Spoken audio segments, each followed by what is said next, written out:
Suddenly, there's no notion of good or bad. It leaves no dramatic feeling but great emptiness. When you lose someone you love very much, you feel this big empty space and think, if I had known this was coming, I would have done things differently.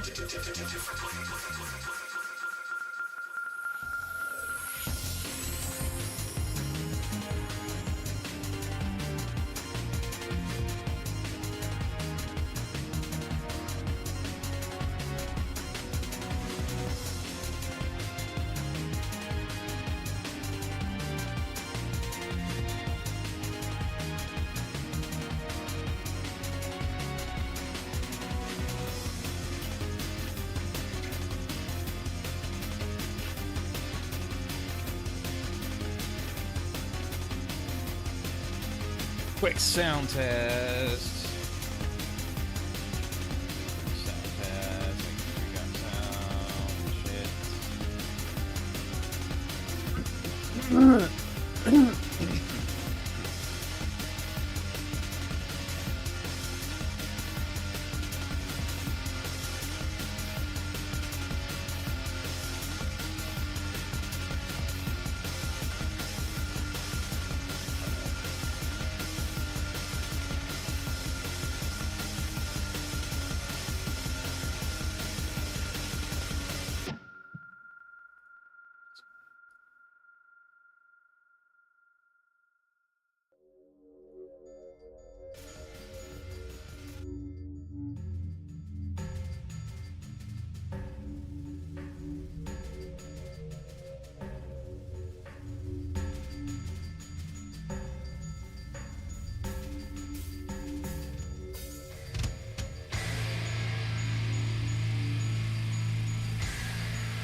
Alrighty. Let's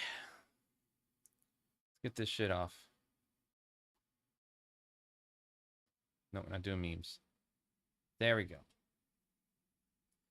Hello, I am CraftyAndy. And we're going to do things a little differently today. I was sent this movie. And I was told or asked what my opinion was on it.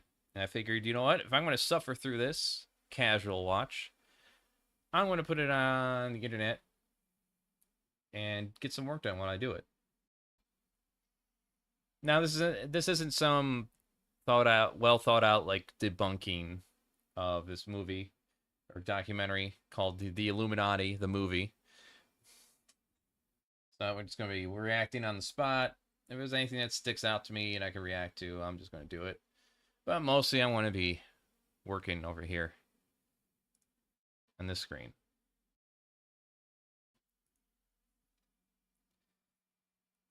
It helps if I open up my iPad and unlock it and stuff. There we go. In the middle of making some stickers. But outside of this channel, you also got this other channel here you see on your screen. Weird Zors for weird furry shit and some other skits that normies may or may not find amusing. I don't know. That's why I throw it out here. Follows off for Squigs Weasel to do his little live stream gaming shit. And gaming commentary. Working on the board game aspect of it, but it's going to happen. And then we got a store here selling our prints and stickers. So if you want to check that out, there it is, CraftyAndy. And if you want a discount at that store, we got a Patreon set up for early access of artworks and videos and whatever else gets done along the way. So with all that done, and once again, try some noise suppression here on my mic. Might want to just check that out, make sure it's all good. And if you want a discount at that store, we got a Patreon set up for early access artworks and All right. Let's get this movie started. Shut up. All right, let's get this movie started and make sure it gets volume on it. That's a good level out right there. Start. Oh yeah, that's definitely needs to be. The very fact of our existence from the profane. All right. Let's get this movie started. Let's get the movie started and make sure it gets volume on it. That's a good level out right there. Start. Oh yeah, that's definitely needs to be.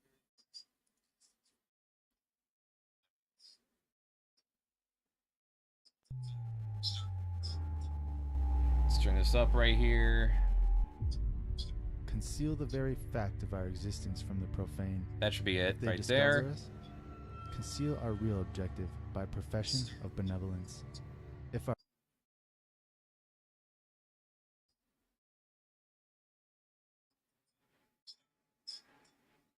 Let's turn this up right here.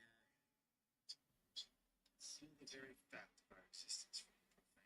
That should be it right there. Yep. Okay. Oh, let's get this shit started. By casual watch, I mean it's 2 hours and 40 minutes.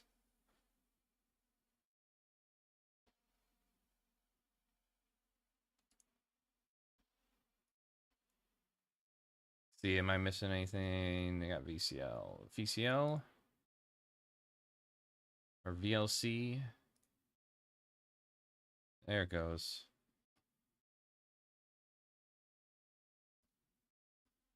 Let's put that right there.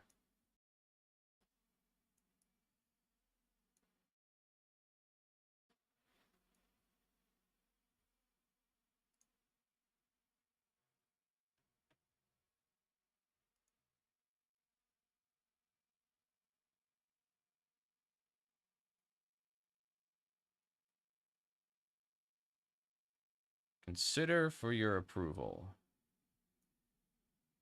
I did test this earlier, so there shouldn't be any issues of it nicking the stream in any way.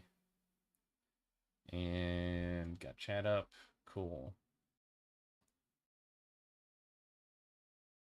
Yeah, I guess I should record just in case.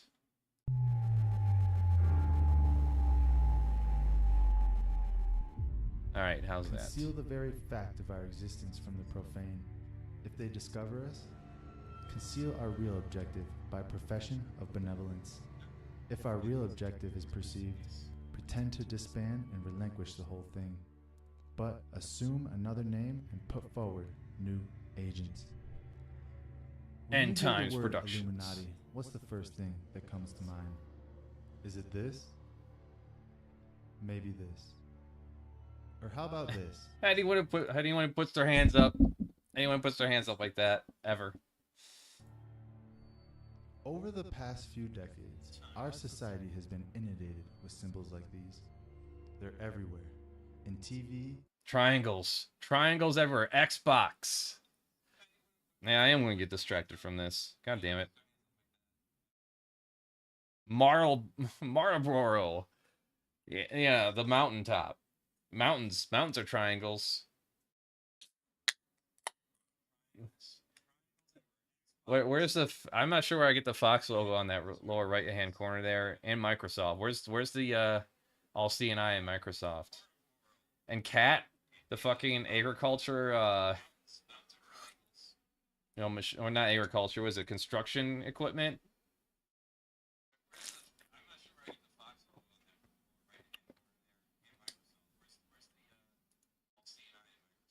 Movies, commercials, and clothing. If you were to ask a random person on the street what this symbol It's also just you know, a cool looking symbol. means, you'll probably hear the word Illuminati used 9 times out of 10. It's become known as the Illuminati Eye and can be found everywhere from Taco Bell to soap. Ooh, spooky. See, the problem with a lot of these conspiracies nonsense. No, I'm just going to put it up on YouTube here. It shouldn't be an issue. That way we can get the subtitles.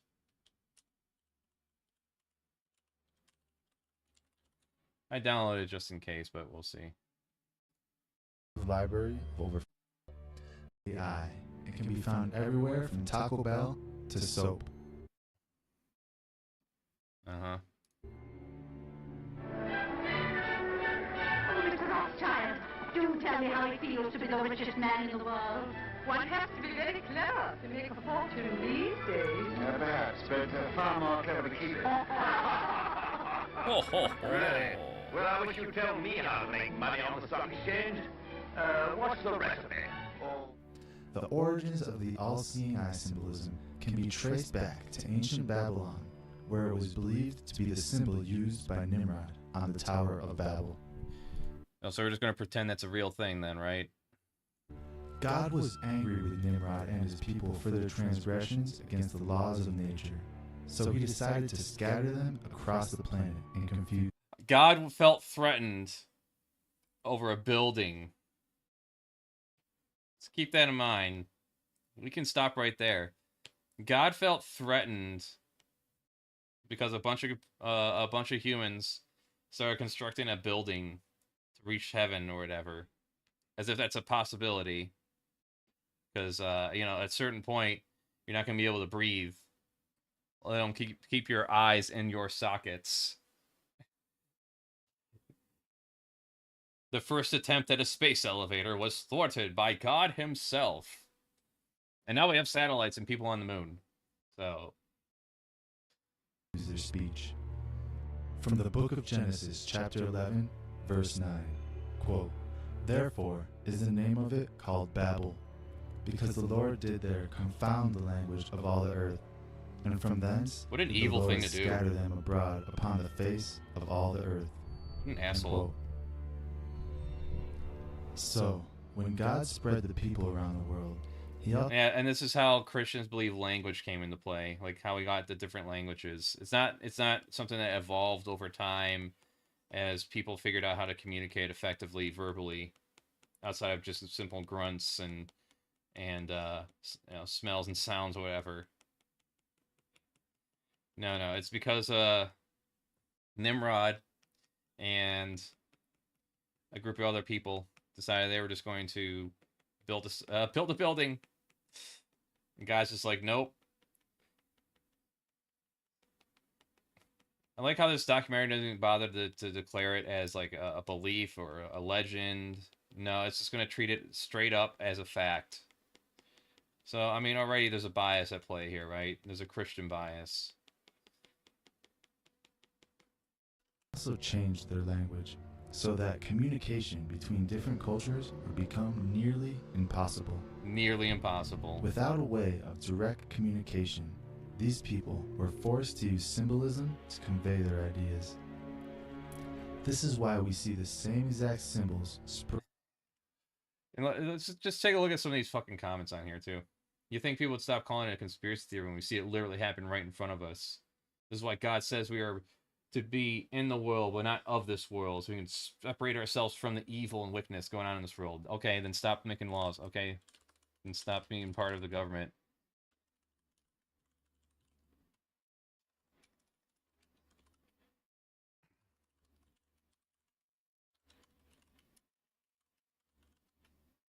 There you go.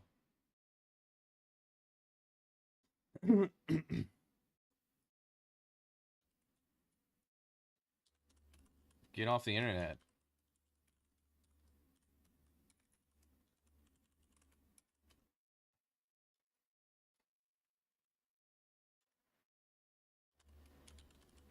Be Amish. Was it Amish? AMS? AMISH?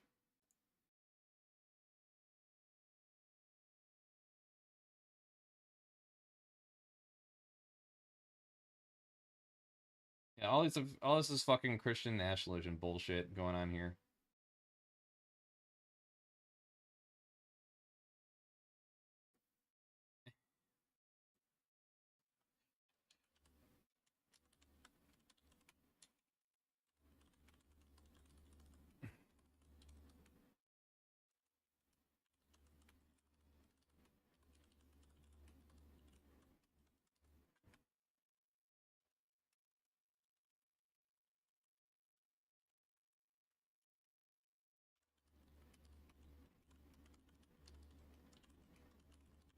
Guess he has no problems with rockets and satellites, right?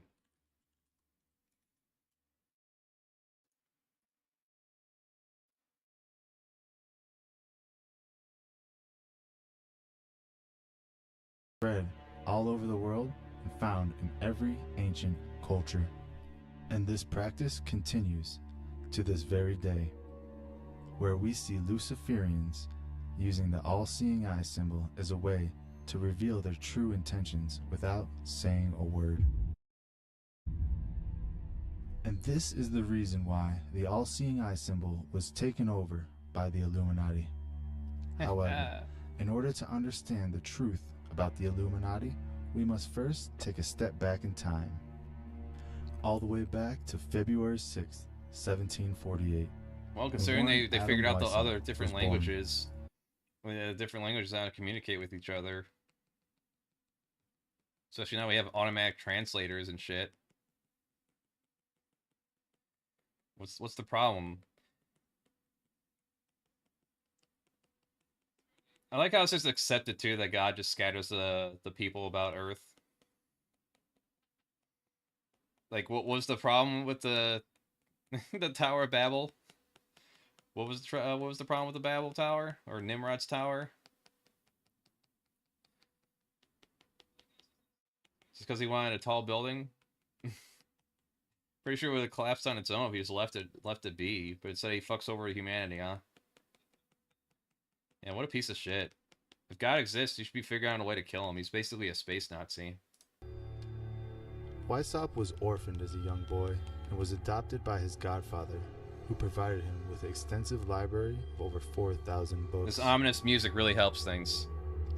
And it was here where he became intimately familiar with the teachings of ancient Babylon and the mystery religions. The mystery religions? Weishaupt would go on to graduate from college with a doctorate in law at age 20. And 5 years later, he would become a professor of canon law at the University of Ingolstadt, Germany. Weishaupt became obsessed with the Luciferian ideology he learned from studying the ancient mystery teachings of Egypt and Babylon. He envisioned a world where traditional Christian values would be replaced with those of the old world. And he was not alone. Oh no. Behind the scenes, he would gain support of many wealthy men, such as Mayer, Amschel, Rothschild. I'm already getting borderline anti-Semitic conspiracies here. Weishaupt and Rothschild had a secret meeting at the Rothschild's family home. The objective of this meeting was to, quote, discuss world revolution, end quote. Yeah. Discuss. Replace Christianity, and yet Christianity is the dominant religion in this fucking useless country, and it's behind all our laws, it's behind all our bigotry, it's behind slavery, and it's behind all the justification of Jim Crow and racism. It's amazing to me. It's fucking amazing to me that these people act like they're the fucking underdog while they control all branches of government. Every president was a Christian.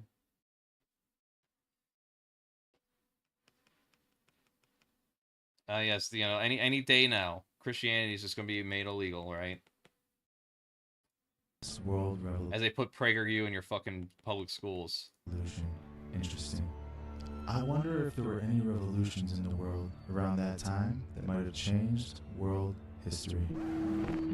Why come ye hither, redcoats? Your mind what madness fills? In our valleys there is danger, and there's danger on our hills. Oh, hear ye not the singing of the bugle wild and free, and soon you'll know the ringing of the rifle from the tree.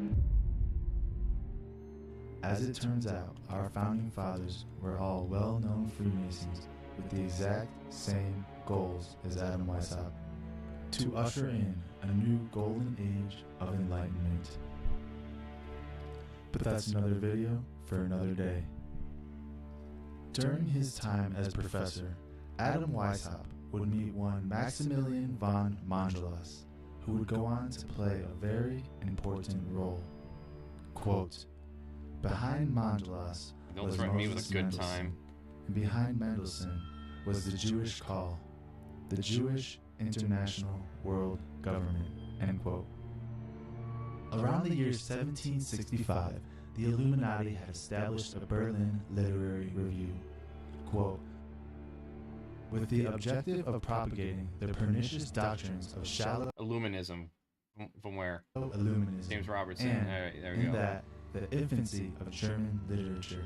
When this periodical had scarcely a rival to encounter, the influence it exerted was more extensive than can at present even be conceived, end quote. As the order of the Illuminati developed, so did its ambitions, which would eventually expand into a plot to first infiltrate Freemasonry, then spread to the government. I had an offer to become a Freemason. You basically have to know someone who's in it. And at the time, I couldn't afford the $35 entry fee. So I also didn't feel like going through the interview process. Essentially, all that is just a bunch of people come together and I guess they discuss and worship God. And even if you're an atheist, you can get in there. You just essentially declare the universe as the higher power. Well, yeah, that was when I was in sales, and that's about as close as I came to it.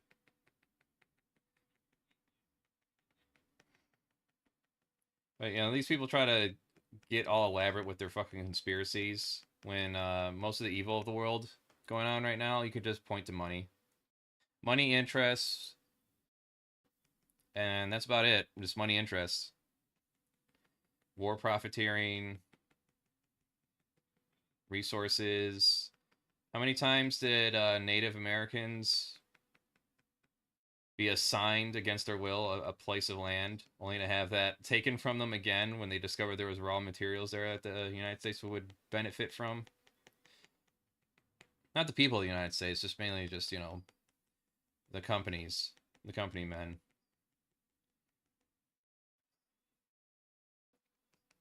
This is also fucking stupid.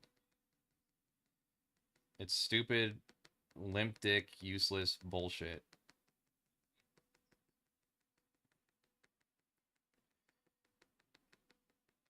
It's not that complicated. If a bunch of evil people want to go do something in the world, all they do is they go on a fucking Zoom call, have a meeting with some of their buddies, their executives, their CEOs. They make some decisions on how they're going to run their business. You know, they decide things like, oh, well, you know, our car has a faulty brake line in it. It's going to cause a lot of accidents. Okay, well, what's going to be more expensive, the recall or the lawsuits? All right, so the recall will be more expensive. We'll just deal with the lawsuits then. So let it roll out.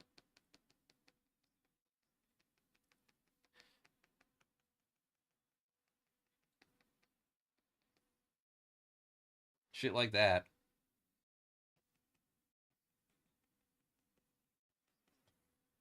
Governments and religions of the world.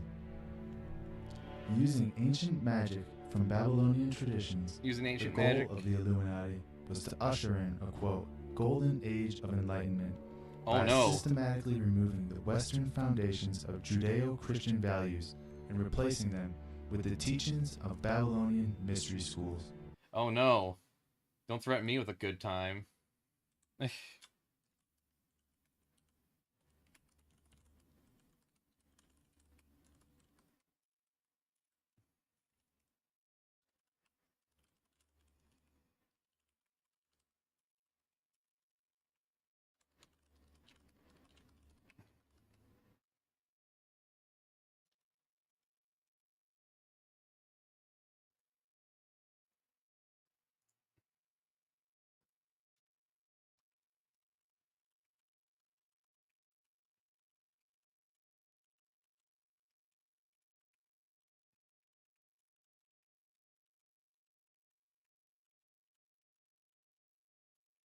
Yet PragerU is replacing PBS today.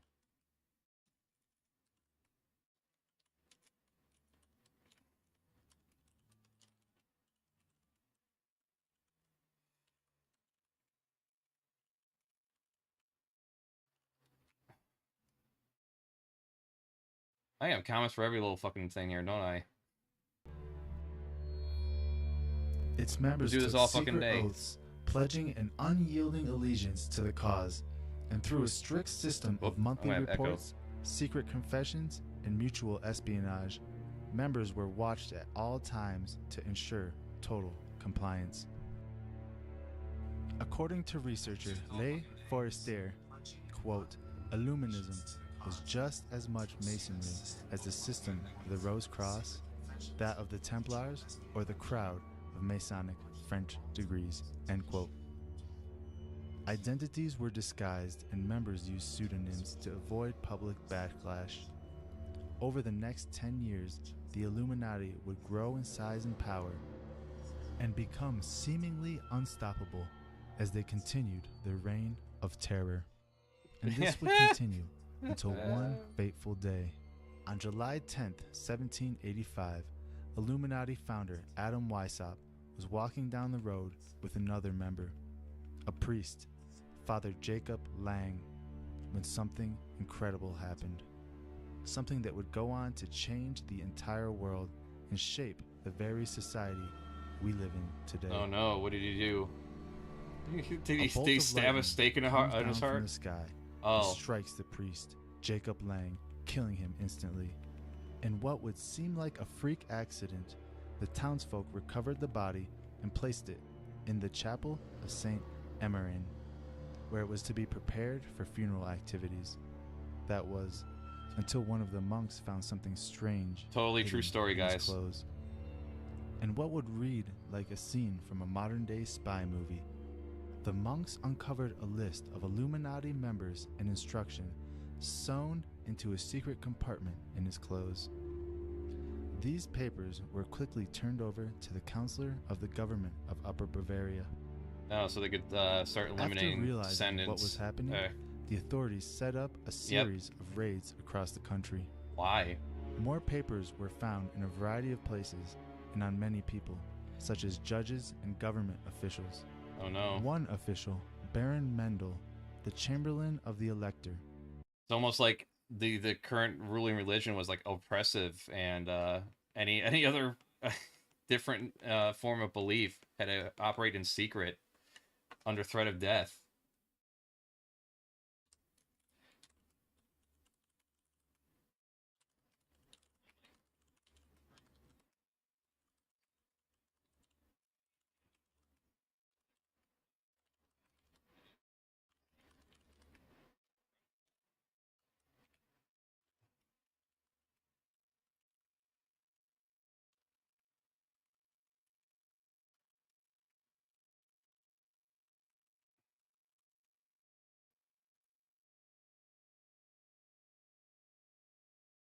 Was found with an iron box filled with papers concerning the Illuminati. I'm giving this guy too much fucking like attention doing this shit.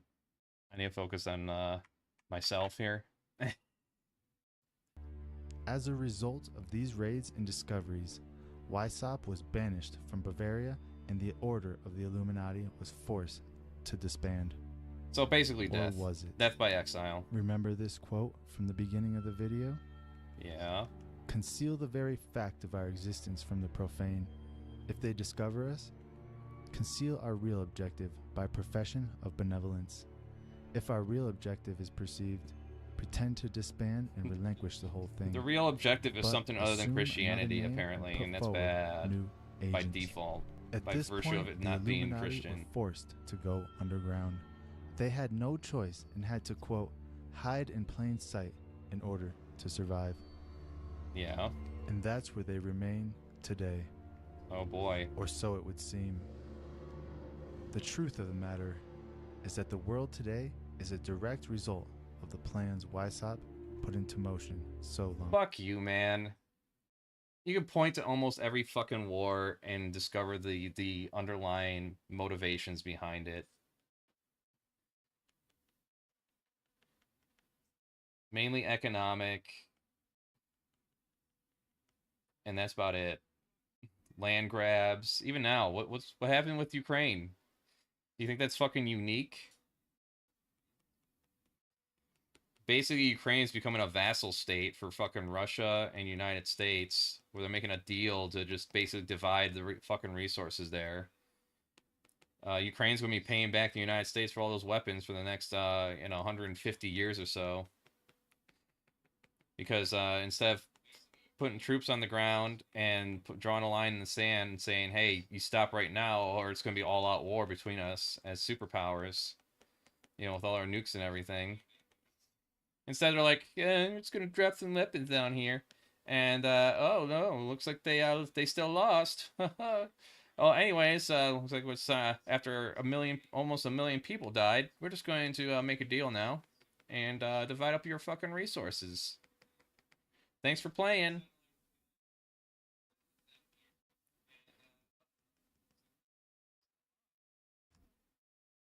These videos really do just exist to make stupid people feel smart. And I don't mean stupid like they're incapable of like understanding things. I mean stupid and just like they're ignorant of just how, or maybe I don't know, maybe they just can't accept the fact that things are not as complex as they want them to be. We all want like some Saturday morning cartoon supervillain behind all the wheelings and dealings that go on the world today. What year? You look at any fucking year, and there's famine, there's death, there's disease happening somewhere in the fucking world. So when has the world ever existed where those things are not ever present? And the ironic thing is, it's even less present today, despite everything. Violent crime has always been on a decline since the 1980s in this country. You look at even the most violent fucking cities now with the murder capitals of the country. What's the population responsible for violent crimes in, say, like Chicago? Less than 1%. Less than 1% of the population are responsible for violent crimes in those cities. It's not that violence isn't a problem. It's not that it can't happen or anything. It's not to be undermined. It's just that if you were to just not get, and not get swallowed up by toxic positivity, as bad as things are, and as bad as things probably will get in the future, even at this moment, I can come up with 1,001 ways where things are better than they ever have been. I'm not saying you shouldn't advocate for better, but, not to get swallowed up. It's also just, so you don't get swallowed up in despair. You look at the early 1900s, people didn't have floors in their homes, and that was a common thing. People worked at the company town and died at the company town. Workers' rights were not fought with picket signs, they were fought with guns. Battle of Blair Mountain, the railroad strikes. Before that. It really does pay to fucking learn a little bit of actual history, so you don't get swallowed up by things like this. There's shit with their ominous music and conspiracies and fucking biases are all naked on display here. Yes, the forces of the world are coming against Christianity as we are the dominant religion and dominant superpower. Oh, but someday it'll go away, and when it goes away, they'll be like, oh, it was Satan fighting against us. We must turn back to God and kill all the queers. Starting with the transes. Fucking little shits. Whoops. Library of over 4,000 books. And it was Great, where was I on this?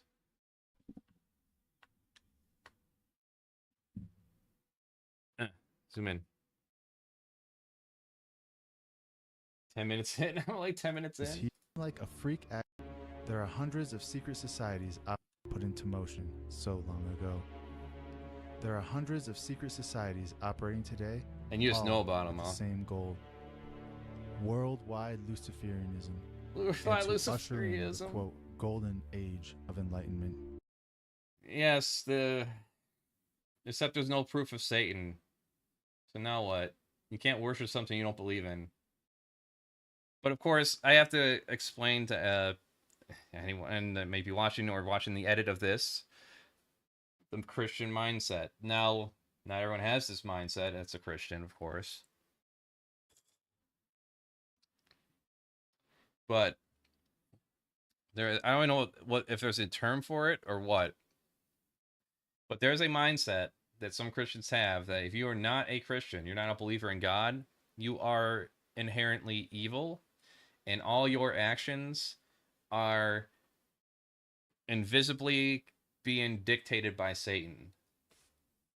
So because I'm an atheist, all my words, all my actions, according to some of these people, they're all being influenced and controlled by Satan. Even though it doesn't feel like I'm being controlled by Satan, I'm actually under Satan's control. I'm basically possessed, according to these people's logic. And depending on the time period, someone would have came into my home hearing me say this shit out loud in like some town square, and they would have committed me, lobotomized me, tortured me, murdered me. You know, pick an era, and the further you go back, the more extreme the measures would have been. So basically, twist me into compliance under threat of torture and death.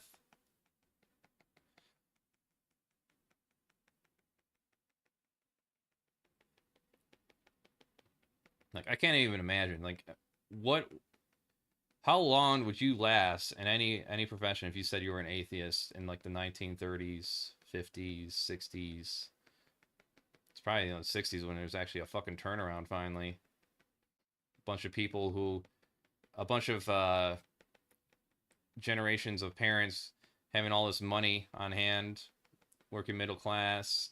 Now their kids all have all this time to, like, think and learn and experiment and explore and start figuring out just how much fucking bullshit they've been fed all their lives.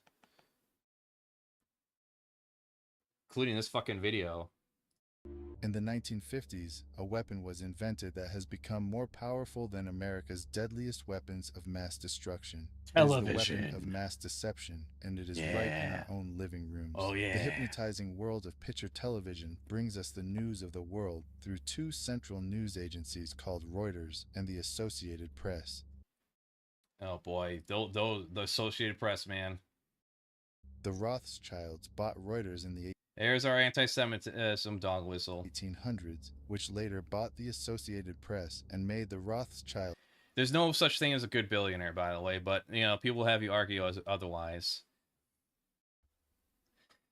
I brought this up with some people in the live leak chat in Telegram, and eventually just turns into fucking Jews. Like, oh yeah, it's, you know, oh no, it's just that we have the wrong billionaires in charge. Oh, just the wrong billionaires. I gotcha. A bunch of fucking useless twerps. Really, just a bunch of useful idiots.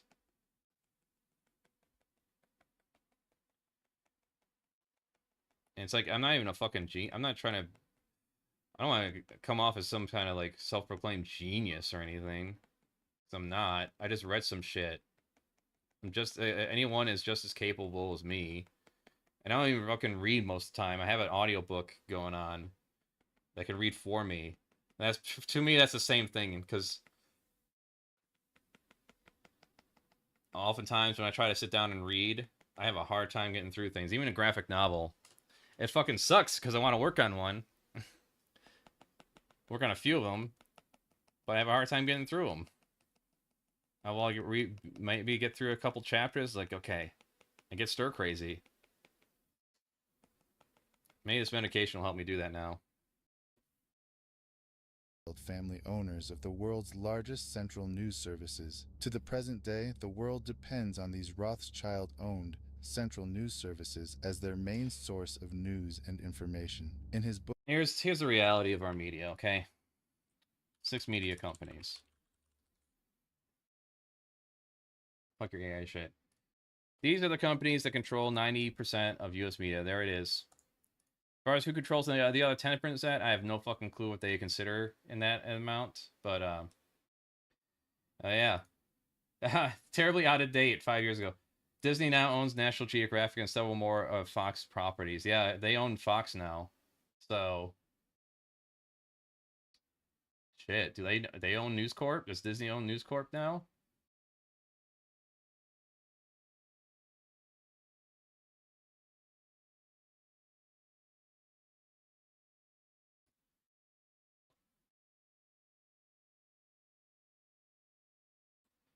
There we go. Better graphic of the site. American Empire Ants Media.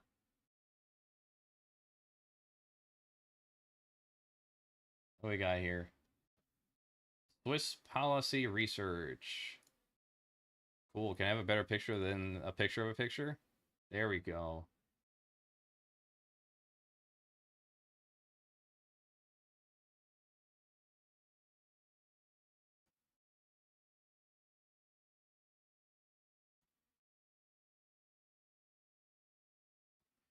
Yeah, they're very selective on who they criticize too. Associated Press and what was the other one? Book called Central News Services as their main source of news and information. In his book called Who Owns the TV Networks, author Eustace Mullins claims that the major TV networks, radio stations, newspapers, and publishing empires are controlled by the Rothschild, Rockefeller, and J.P. Morgan money cartels.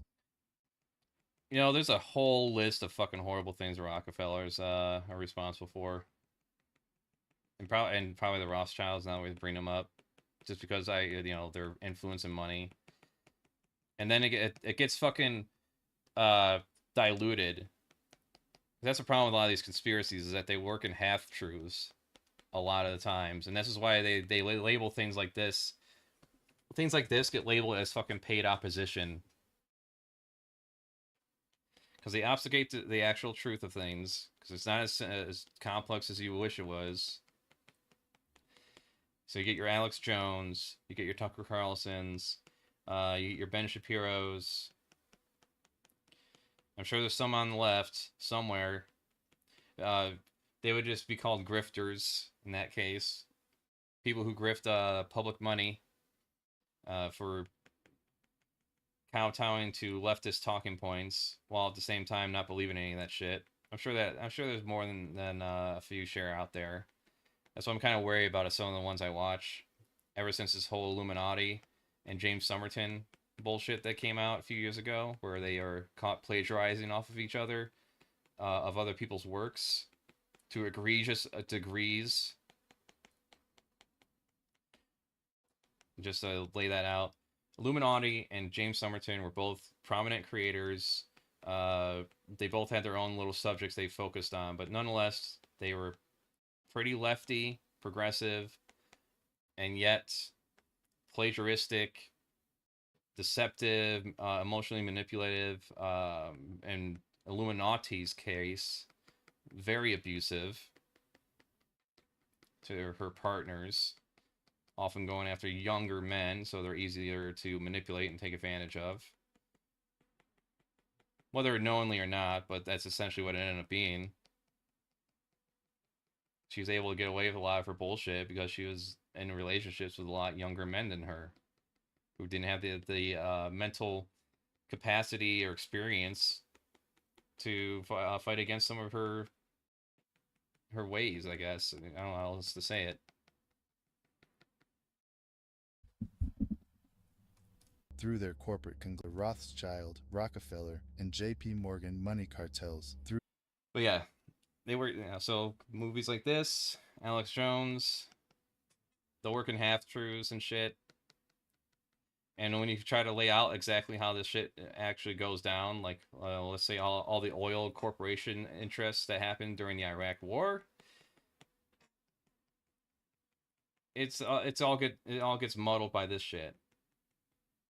Oh, you're just conspiracy theorists. Oh, what do you think? Do you think the Rothschilds are doing it? Do you think the Jews are doing it? You think George Soros is doing it? What are you, crazy? And it's like, no, I don't think George Soros is behind everything. In fact, the one that actually has done all those things is Elon Musk at this point. Elon Musk is the one that actually did all the things that people kept saying George Soros was doing. Elon Musk was the one that paid people to try to vote a certain way. Elon Musk was the one that was paying people to manipulate government policy and cut programs that actually fucking helped people.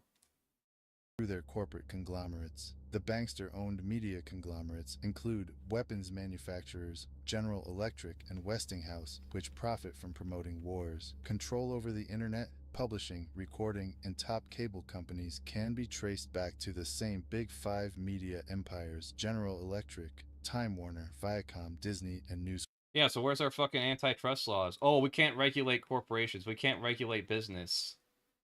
All right.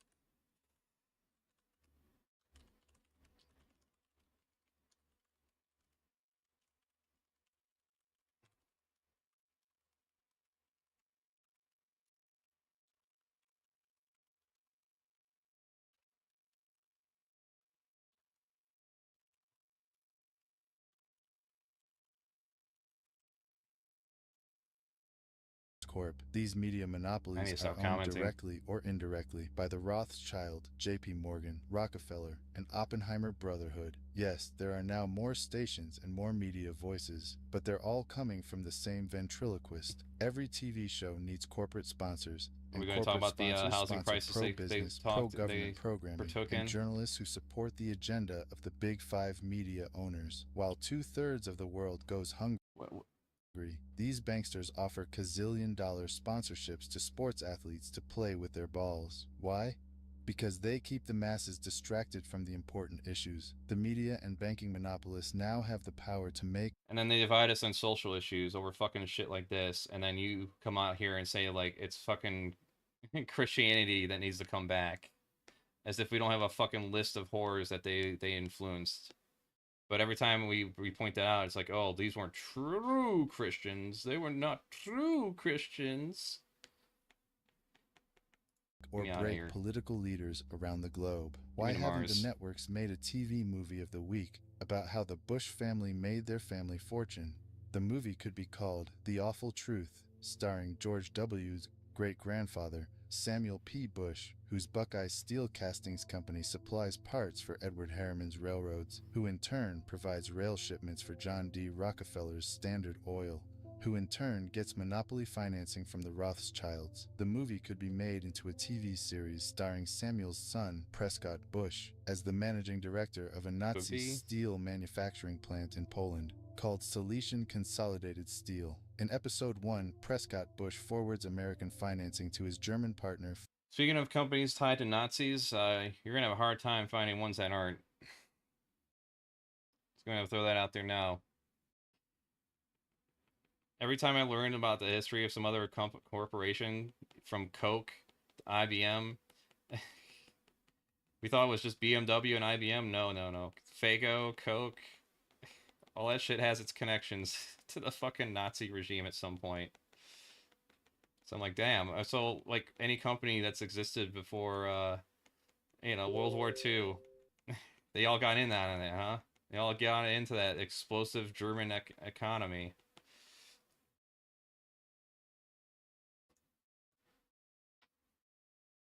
Oh, I already did it.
Whoops.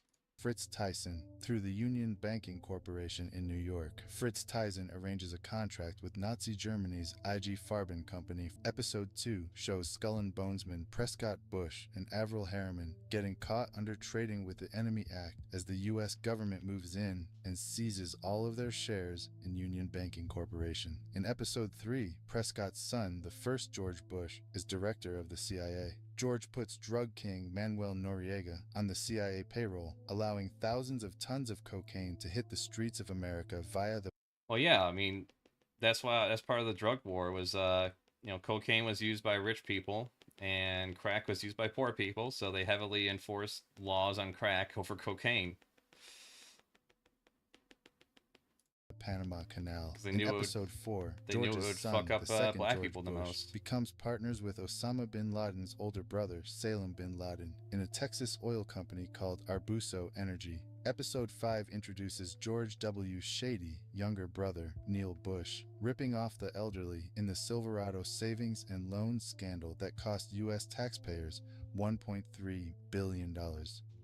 In Episode 6, the Florida election is fixed by George W.'s older brother, Jeb Bush, who puts brother George into the top job at the White House, which brings us back to Auschwitz, and the concluding episode with George W. Bush visiting the slave labor camp where his grandfather helped build the Bush family fortune. The sights are sobering reminders of the power of evil and the need for people to resist evil. Ladies and gentlemen, as a follow-up to the TV series, an award show could celebrate... Not for, like, universal health care, living wage, or universal basic income at this point. No. Just, yeah. Just this. The 20-year... the entertainment. Friendship of the Bush and bin Laden families and their shared investment in the Carlyle Group. The Carlyle Group is one of America's largest weapons contractors. For the Bush and bin Laden families, war means profits. Big profits. Yes, Although it the does. media creates the illusion of freedom of the press, This must be one of those, yeah. This is exactly all the shit I pretty much agree with. This is all, like, shit that happened.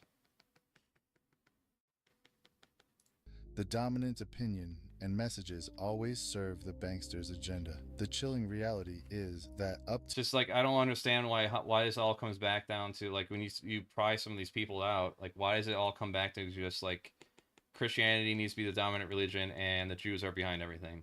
Like, why is it that happened with a lot of these people that, you know, that follow this shit? Do they think, like, they'll be, like, the ones to take over in place of, like, the ruling class currently or something, or what? They need to be the ones in charge? They be the benevolent benefactors? to 15% of the tax money deducted from your paycheck each month buys the bombs and pays the salaries of troops to commit these atrocities. Rivers of blood from innocent families and their children is on everybody's hands. The plan for world domination by the banksters cannot be accomplished without your cooperation. That plan was formulated in 1773 at Mayer Rothschild's goldsmith's shop by 13 influential German Jewish families. Among them were Rothschild, Oppenheimer, go. Warburg, and Schiff. Their formula for global control. There, see that, and then it goes. I like. What did I just say? What did I say? Why does it always come back to just blaming the fucking Jews eventually? And here it is, blaming the fucking Jews. Here's the. Once again, here we are with the Rothschilds and shit. Blah blah blah. What about the stock market? Are we going into? I hope we get into like the stock market crash. This is 2.5 hours long. Is the 3M formula: money control, media control, and military control. Like changes to the rules that gave these families the media and money monopolies, new laws are being passed to transfer military control to them by privatizing the military. But if they're killing terrorists, who cares if they are government soldiers or corporate soldiers? A more important question to ask is who. What about, yeah, you know, if they're killing commie leftists, right? I want to actually improve the overall living conditions for everybody that's on this fucking country, on this planet, really. Who exactly are the terrorists, and where do terrorists get their training? The answer is in America, at Fort Benning, Georgia. Until January 2001, America's terrorist training school was called School of the Americas. Well, they weren't considered terrorists back then either. You look at you know, before Bin Laden did his thing, he was backed by the fucking United States to fight against the the Russians.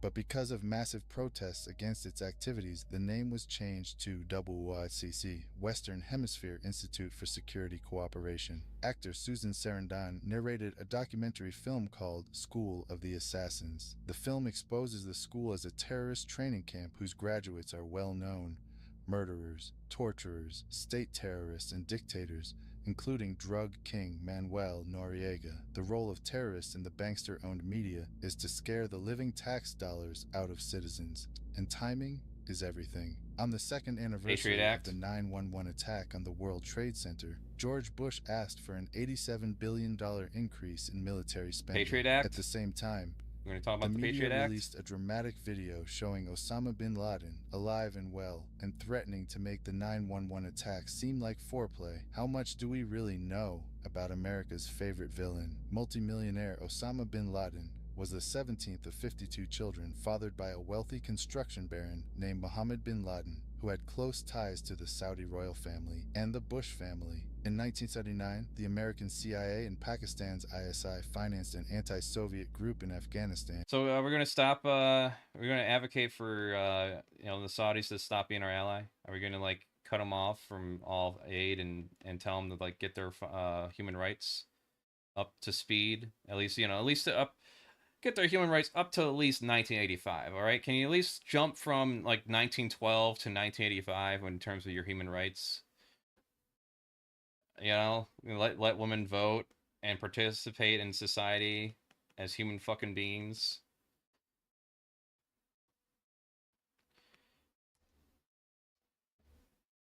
What about Israel? We're gonna stop giving Israel weapons so they can stop their genocide.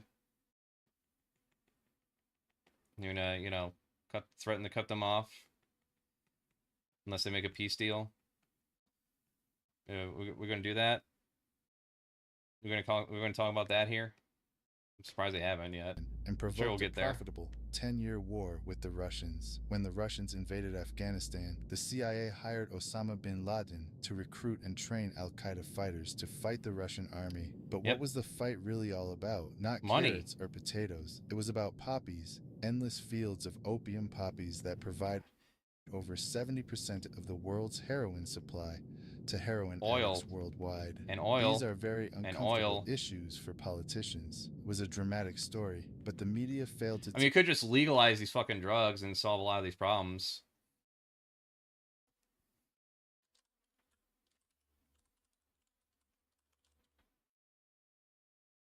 Tell us the less heroic side of Afghanistan's freedom fighters. America's new friends had become hooked on the economics of the poppy. During the war, many of the mujahideen... No oil involved, huh? ...radically increased the production of opium, the roaring gradient of heroin. Opioid abuse in the United States is at epidemic levels. This is probably the worst drug situation in our country in decades, if not a century, with deaths more than quadrupling between 1999 and 2015. The international drug trade began in 1606 when Queen Elizabeth IV built England's wealth by trafficking illegal opium from India to China. British East India Shipping Company and profited handsomely, not just from drug trafficking, but from trafficking African slaves with her slave trader, John Hawkins. I knighted her slave trader with the noble title of Sir John Hawkins. By 1830, the British had distanced themselves from dope, dealing by granting opium monopoly rights to the Jewish Sassoon family, who became known as the Rothschilds of the Far East. Boy, oh boy. As an agent for the crown, David Sassoon... I am not, like, equipped with fucking spreadsheets here. Obviously, I'm just trying to get work done while this is happening.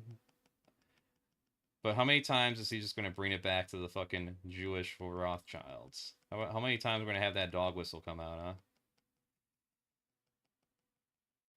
I like how there's no mention of, like, other resources and stuff down there.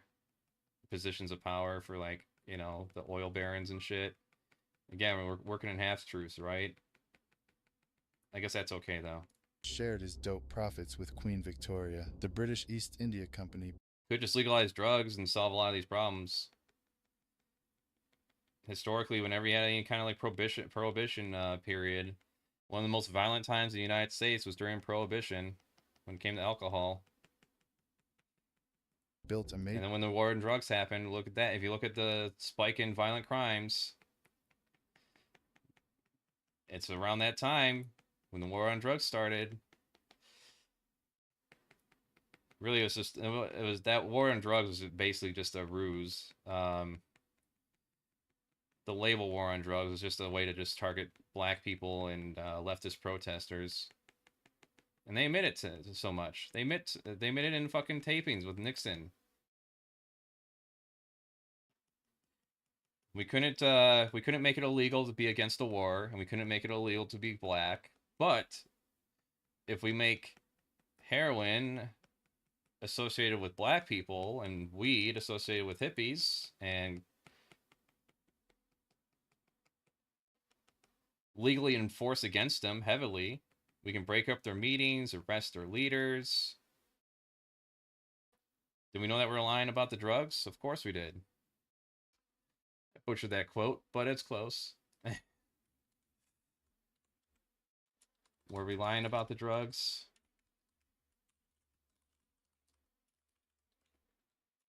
Of course we were. And this guy, you know, I gotta memorize these people's names. It'll help my brain function probably better too. Did you know we were lying about the drugs? Of course we did. Yes, Dan Baum. He's on fucking recording. There we go. You understand what I'm saying? Boop. We're gonna take a little diversions here.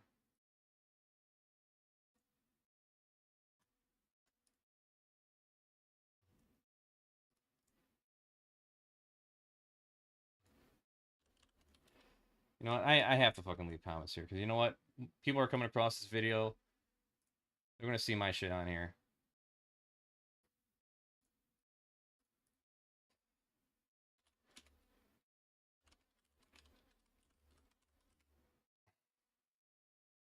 Factory to process the opium here at Grisapur. It's still a There we go. Congress to pass that Marijuana Tax Act. The negotiation, of course, heroin and cocaine, which very disastrous. Ehrlichman said to the reporter, the Nixon campaign in 1968 and the Nixon White House after that had two enemies, the anti-war left and black people. You understand what I'm saying. We knew we couldn't make it illegal to be either against the war or black. But by getting the public to associate the hippies with marijuana and blacks with heroin, and then criminalizing both heavily, we could disrupt those communities. We could arrest their leaders, raid their homes, break up their meetings, and vilify them night after night on the evening news. Did we know we were lying about the drugs? Of course we did. Dirty tricks was what Richard Nixon was all about, including Watergate, in that first term of his, and then in the second term, as far as it lasted. Part of that goes back to the 1960 campaign between Nixon and Kennedy and his father employed all these dirty tricks, or his brother, excuse me, employed all these dirty tricks to in essence steal the election from Nixon. So Nixon vowed that he was going to use anything under the sun to get into power and to maintain power in his leadership position. But you know, these Yeah. And despite how shitty Nixon was doing like treason and shit, I can't even get into that. It's the whole thing. The way he governed compared to like the last several decades of presidents that we had makes me fucking upset. The way he governed compared to our other presidents that we had, despite all the shitty things he laid down, and Jimmy Carter before that too. He's responsible for the EPA. He's responsible for expanding food stamps to, you know, actually help people. Let me just get this right, because this has been bugging me. Handicap accommodations made during Nixon administration.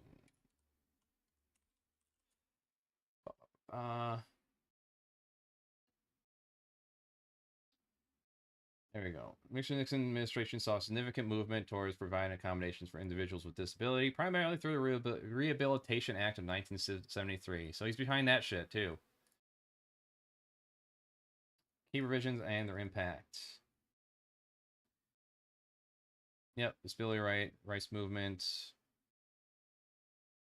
President Nixon signed the Rehabilitation Act into law September 26, 1973. And it actually did shit.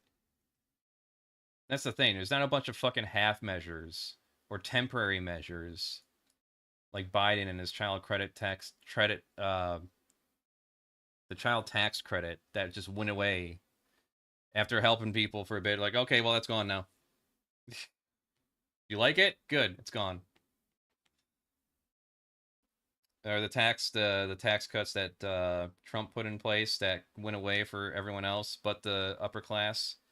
The rich get those tax cuts still, but all us middle class men and poor people don't get those tax breaks anymore. Those are gone now. Those expired.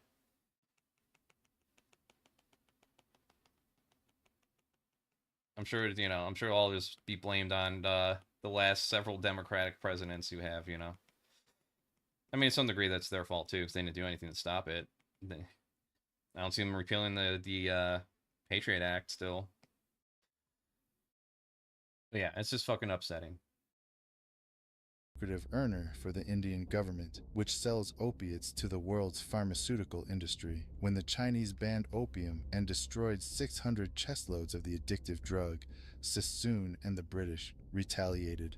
It was a financial disaster for the British. With huge profits at stake, they retaliated with the Opium Wars of 1843 and 1858. Horses of the market were to defeat China's moral prohibition. Sassoon and the British forced drug addiction onto an entire nation, stole the island of Hong Kong, and made Hong Kong the capital of the British international drug trade. In 872, Queen Victoria knighted David Sassoon's son, Albert Sassoon, who spread the illegal opium trade throughout China and Japan. In 1887, well, I mean, Sir Albert Sassoon married Aline, Carol, and Rothschild, and joined the pirated fortunes of the Sassoon drug cartel with the Rothschild money cartel. Today, it's business as usual for the descendants of the Sassoon and Rothschild families, who socialize with Queen Elizabeth II and Prince Charles as elite members of Britain's inner power circle. Many have been granted royal titles like Sir, Countess, Baron, and Marquis, but their many victims aren't fooled by the crowns, the titles, and the tuxedos. They have very different titles for them. Titles like liars, thieves, dope dealers, and mass murderers. On the other side of the Atlantic, a member of the same opium smuggling syndicate, Samuel Russell, founded Yale University's Skull and Bones Brotherhood with drug money. Exclusive members were financed into political power positions in the CIA, the U.S. Supreme Court, and the White House. When Skull and Bonesman George Bush Sr. became CIA director in the 1980s, the CIA recruited Osama bin Laden to train al-Qaeda and Mujahideen fighters in Afghanistan. The job of Osama's trainees was not just to fight the Russian communists, it was to run Afghanistan's multi-billion-dollar opium trade. Heroin, manufactured from Afghan opium, supplied $250 to $300 billion annually to Wall Street and the U.S. banks. Authors Alfred McCoy and Michael Levine tied the CIA to this unholy drug alliance and received national attention when the CIA tried to suppress their books. Michael Levine became a best-selling author when he wrote about his experience of this unholy alliance. After 30 years distinguished service with the DEA, he could write with some authority. You could look at what they did to me as an example in microcosm of essential intelligence, his actions, and the State Department in completely subverting the drug war. You know, the drug war was something that only existed in the minds of Americans, on the streets of America, for kids like my brother, for cops who died. There was no drug war. The biggest drug dealers in the world were given a license to sell drugs to Americans to support themselves. Well, as we went over it, the real drug war is just fighting against anti-war leftists and black people. They didn't like either of them. They didn't like this. They didn't like the Black Panthers asking for fucking like evil a level playing field for, you know, for them, and things like reparations, which you know, that still should happen. You know who got reparations? Fucking former slave owners. Slave owner families got reparations after slavery was overturned. Japanese internment camp survivors got reparations after that was over. people bitch and moan to me about that, saying like, well, it's been so long since anyone's been a slave. It's like, do you not think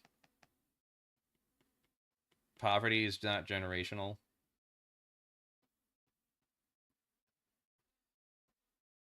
Like, if I was born and my parents weren't middle class, they were just like in poverty, living on food stamps and welfare, what would the chances be that I would have a decent upbringing if like mom and dad had to work all the time, or they weren't working at all maybe, and you know, what kind of education would I have gotten? Because we certainly wouldn't be living in St. Clair Shores. We'd be living somewhere fucking else.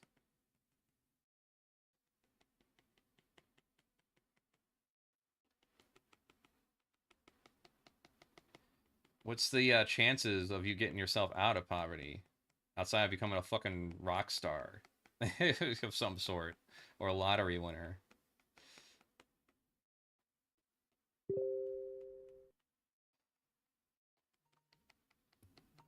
You might get lucky working in the trades.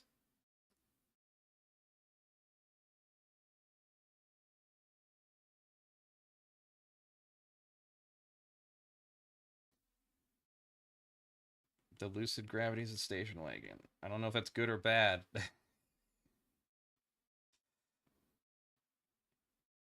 like station wagons.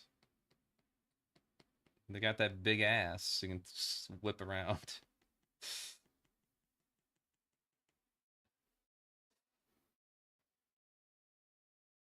That's hazardous. Okay, I gotta get through this. I want to see this whole thing. And this continued right down from Southeast Asia through the Mujahideen, through the Contras. But how was the heroin smuggled into the United States? One of America's most gruesome secrets is that during the Vietnam War, heroin was smuggled into the United States by hiding it inside the body bags of dead American soldiers. By the end of the 1960s, 1/3 of U.S. soldiers in Vietnam and close to 1 million United States citizens were hooked on heroin. Drugs like LSD, mescaline, marijuana, and hashish also swamped the streets and college campuses of America. Who or what turned America's youth onto these illegal drugs? Celebrity anti-war activists like Aldous Huxley, Timothy Leary, Allen Ginsberg, and Bertrand Russell sold America's youth on acid rock, tripping out, and one world government. I did get to have sex on acid. That was pretty cool. That was about several months ago. I mean, you know, so I've heard. Friend of mine. Their financing came from the Warburg Banksters and IPS Institute for Policy Studies. Over 100 million doses of LSD that hit the streets of America were purchased by Timothy Leary and Alan Dulles through S.G. Warburg's Well, trip responsibly and you'll be fine. Sandoz AB Pharmaceutical Company in Switzerland. Free sample-sized packages of acid were handed out not only on college... You don't think the fucking elites enjoy their fucking recreational drugs every now and then? Give me a fucking break, man. campuses, but at rock concerts where musicians persuaded millions of fans to get by. Critics of the drug culture blamed parents, teachers, law enforcement, and everybody except the people behind it all, namely the Rothschild Warburg there it is. Banksters and their Committee of 300. According to Dr. John Coleman, everything's Rothschild. Everything's Rothschild. That's so far. I gotta share this with some people.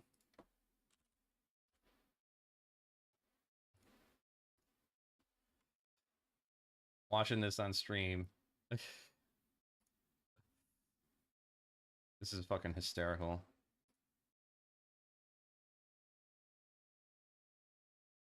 Apollo 11, the fire in Apollo 11, Rothschild.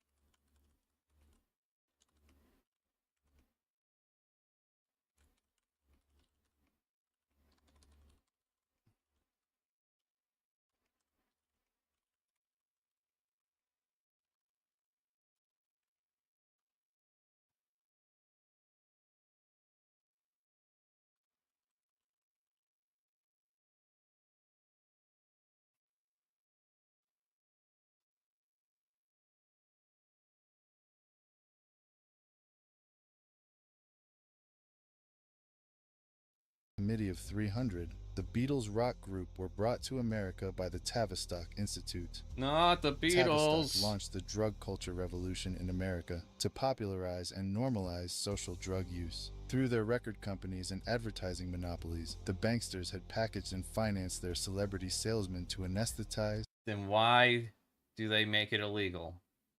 Because private prisons weren't even a thing yet, right? What was the real motivation for making it illegal? Oh, that's right. We already went through that.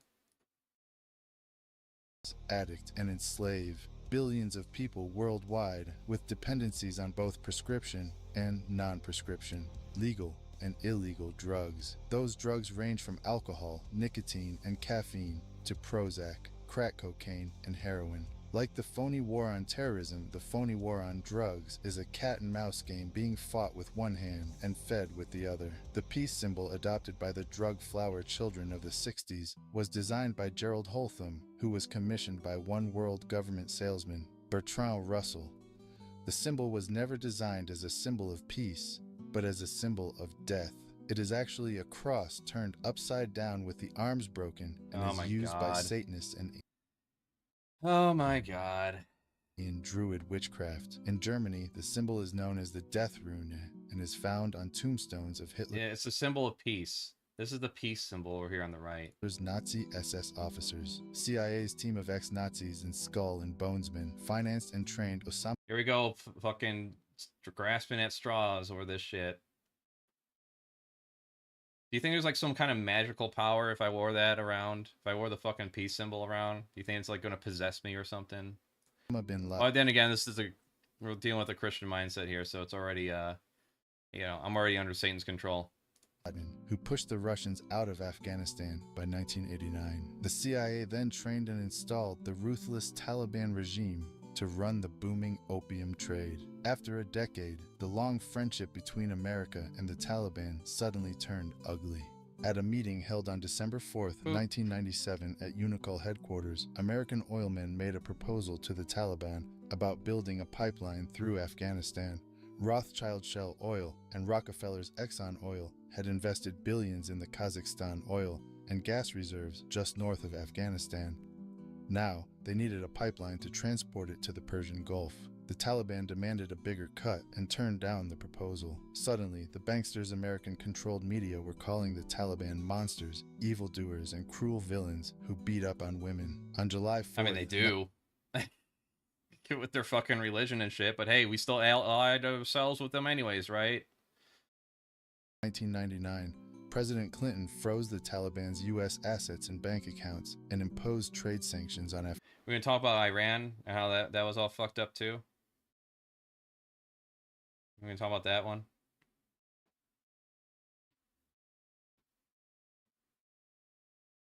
No, Afghanistan. Probably not. By February 2001, the Taliban destroyed most of Afghanistan's opium crops. In May, Secretary of State Colin Powell announced a gift of $43 million to the Taliban. He called it a reward to the Taliban for destroying the opium crops, but members of the new George W. Bush White House knew the Taliban would use the $43 million for more sinister purposes. The larger issue is not just not connecting the dots, but not getting the dots. Why was it that CIA was unable to collect information for years inside Afghanistan when they had authority to kill bin Laden? What about, you know, not able to fucking stabilize the region after 20 years of fucking slaughter and having Americans thrown over there, only to withdraw and let the Taliban take over again? You know? I'm gonna look this up while this plays here. For over 2.5 years. Why were they unable to kill him or his lieutenants? Why didn't they have a better capability to do something about it at the source? Could it be that the bankster-supported U.S. administration is controlling both sides of the war on terror? George Bush Jr. attacked the poverty-stricken, war-ravaged country of Afghanistan only 4 weeks after 9/11. The U.S. and British military dropped 12,000 bombs on thousands of buildings and homes, pounding them into dust and rubble, and killing 8,000 Afghan people. 20,000 more people died from war-related cold, starvation, and disease. Nobody made a big budget TV production out of the massacre with a God Bless Afghanistan movie score. The US-British war on Afghanistan left behind millions of starving people and thousands of women who are still veiled, still homeless, and still penniless. Afghanistan is the world's largest producer of opium and now the world's largest producer of heroin. There can never be peace and democracy in Afghanistan. Why? Because peace and democracy would expose and cut off corporate America's opium.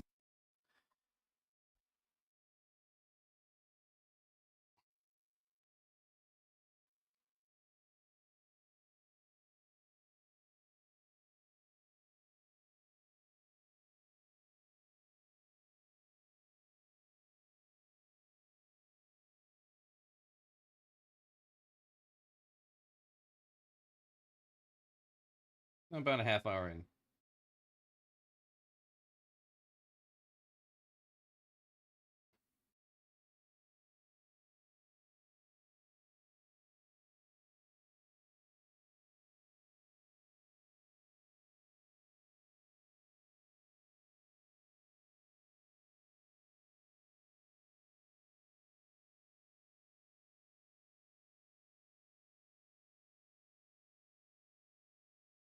Yes, the real issue is the typical operating on half-truths.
Okay, I gotta correct a friend of mine here. The person that sent me this. Bear with me here. Alright, so we're 30 minutes in. The real issue is the typical operating of half-truths. It points to something, a lot of this shit, it points to a lot of things that are correct. And I can't, and like I would have to spend a lot of time just pointing out which ones are correct. And then it loses itself by pointing to the fucking Rothschilds and anti-Jewish dog whistles. You have to write a near essay on each one of these.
illusion.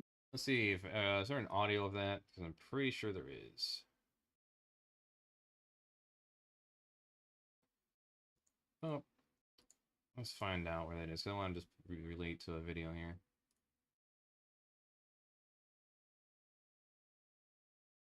$50 years ago.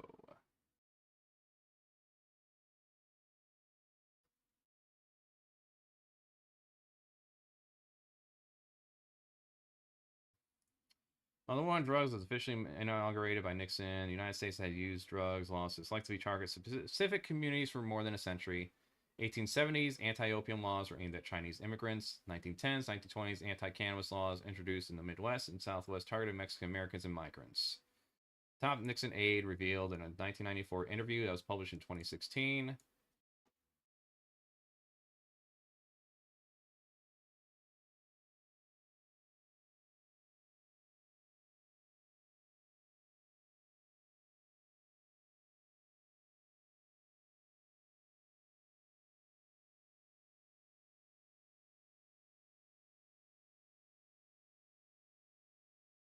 Oh, shit.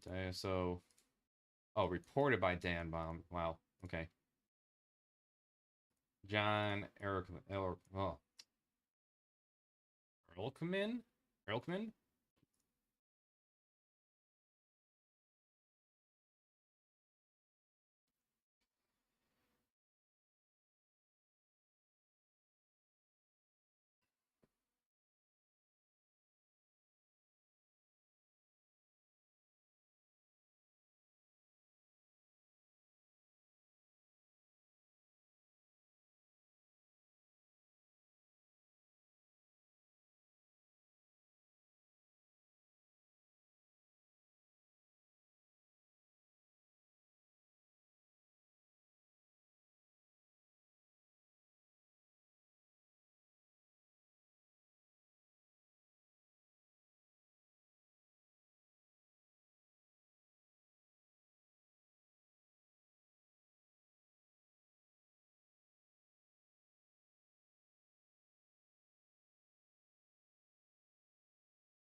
Proposal to the Taliban about building a pipeline, calling them instant widespread of Iraq and driving Over here. prices even lower. George Bush Sr. officially promised not to interfere in Iraq's legitimate oil battle with Kuwait, but feels There we that's go. the common needs of the raid at the source.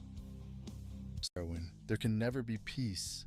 The CIA was unable to collect information for years inside Afghanistan's opium crops. In May, Secretary of State Colin Powell announced a gift of $43 million to the Taliban. He called it a reward to the Taliban for destroying the opium crops, but members of the new George W. Bush White House knew the Taliban would use the $43 million for more sinister purposes. The larger issue is not just not connecting the dots, but not getting the dots. Why was it that CIA was unable to collect information for years inside Afghanistan, to kill Afghanistan only 4 weeks after 9/11. The US and British military dropped 12,000 bombs on thousands of buildings and homes, pounding them into dust and rubble, and killing 8,000 Afghan people. 20,000 more people died from war-related cold, starvation, and disease. Nobody made a big-budget TV production out of the massacre with a God Bless Afghanistan movie score. The US-British war on Afghanistan left behind millions of starving people and thousands of women who are still veiled, still homeless, and still penniless. Afghanistan is the world's largest producer of opium, and now the world's largest producer of heroin. There can never be peace and democracy in Afghanistan. Why? Because peace That and would undermine democracy would their expose interests. and cut off corporate America's opium and heroin. What about the cheap labor in some of these countries too? Chocolate? You like your slave labor chocolate? Hershey's? Trade at the source. So Why what was such a the fucking- payoff for the US-British war on Afghanistan? 1. The uncooperative Taliban warlords got kicked out and replaced by the cooperative Northern Alliance warlords. 2. Opium and heroin production and revenue skyrocketed. 3. Afghanistan got a new leader named Hamid Karzai, who just happens to be an ex-employee of Unocal Oil. 3. America got permission to build their oil and gas pipeline through Afghanistan. In the 1980s, the United States supported Iraq's invasion of its neighbor, Iran. To stop the spread of Iran's Islamic Revolution, America played both sides of the Iran-Iraq war by supplying Saddam with chemical and biological weapons of mass destruction. And at the same time, America secretly sold weapons to Iran and illegally diverted the money to the Contra-revolutionaries in Central America. During the war, the United States sent a special envoy to see Saddam in 1983. He was Donald Rumsfeld, now the U.S. Defense Secretary. The two men discussed how to reinforce Iraq against a common enemy. This was at a time when Iraq was using chemical weapons on Iranian troops. U.S. companies were supplying components with Washington's knowledge. By 1990, President George Bush Sr. tricked Iraq into another war with another oil-rich neighbor, Kuwait. How? By supplying Kuwait with horizontal drills that could reach beneath the border of Iraq and siphon oil from Iraq's oil fields. Kuwait used the US-made drills to steal 300,000 barrels of oil per day from Iraq, worth over $3 billion annually. I mean, I have no idea about any of this, so... The fuse was lit, and Kuwait did nothing to put it out. They pumped oil without restraint from I'm not gonna sit here and take it at face value as truth, because it's not like he's showing me fucking laid out documents and everything that's like documented and, you know, evidence that proves all this right now, right? Do I doubt it? I mean, it's certainly up on par with like the history of interference that the CIA has had on other nations. Cuba, Argentina, Venezuela. From Rumaila oil field, which was accessible to both Kuwait and Iraq, and they exceeded OPEC. But the problem is that he'll end up just pointing to fucking Rothschild or some Jewish cabal. And again, undermines the whole fucking thing. Because we don't want to implicate the actual players in all this, which is like big banks in general, unregulated capitalism. Don't want to address that. No. It's just the wrong people are in charge. Quotas, flooding the market and driving prices even lower. George Bush Sr. officially promised not to interfere in Iraq's legitimate oil battle with Kuwait, but when Saddam's army entered Kuwait to defend their oil reserves, Bush pounced on them. Power blow is not the conquest of Iraq, it is the liberation of Kuwait. America disposed of its toxic waste problem by building radioactive depleted uranium right into their bombs and dropping them on Iraq. Bush Sr. not only devastated and poisoned Iraq's water systems and infrastructure, he weakened the economies of both Kuwait and Iraq, collected giant profits from rationed Iraqi food for oil programs, and landed massive rebuilding contracts in Kuwait. Bush Sr. followed up the Gulf War with 10 long years of deadly trade sanctions that killed another 1.5 million Iraqi Iraqi people, including 600,000 children who were cut off from medical supplies. A bookstore in the United States today, you can find 50 books celebrating different aspects of the war and how grand it all was, and you only find one that points out that this was a war crime, that demonstrates the evidence that shows that we deliberately targeted civilians and killed more than 250,000 people in Iraq. You'll be fighting not to conquer anybody, but to liberate people. In March 2003, President George Bush launched the second... I don't think anyone fucking believes that at this point. Especially people who served in fucking war. You're gonna be hard pressed to find people who serve in fucking war to think that they are there to actually liberate people. Now the money and influence is on the side to like undermine those people, sure. But I don't know.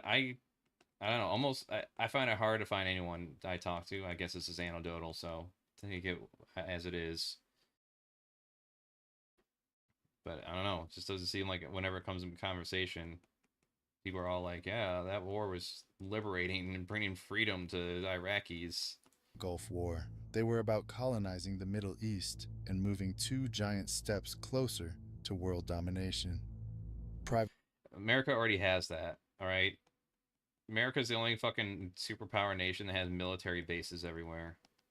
First class Lindy England may never have figured these images would beam into the homes of millions of horrified people. Whatever she might have thought at the time, she says she and her comrades had no choice. I told her to stand there, give a thumbs up, smile, stand behind all of the naked Iraqis in the pyramid, take a picture. Why were naked Muslim prisoners positioned on top of each other in the shape of an Egyptian pyramid?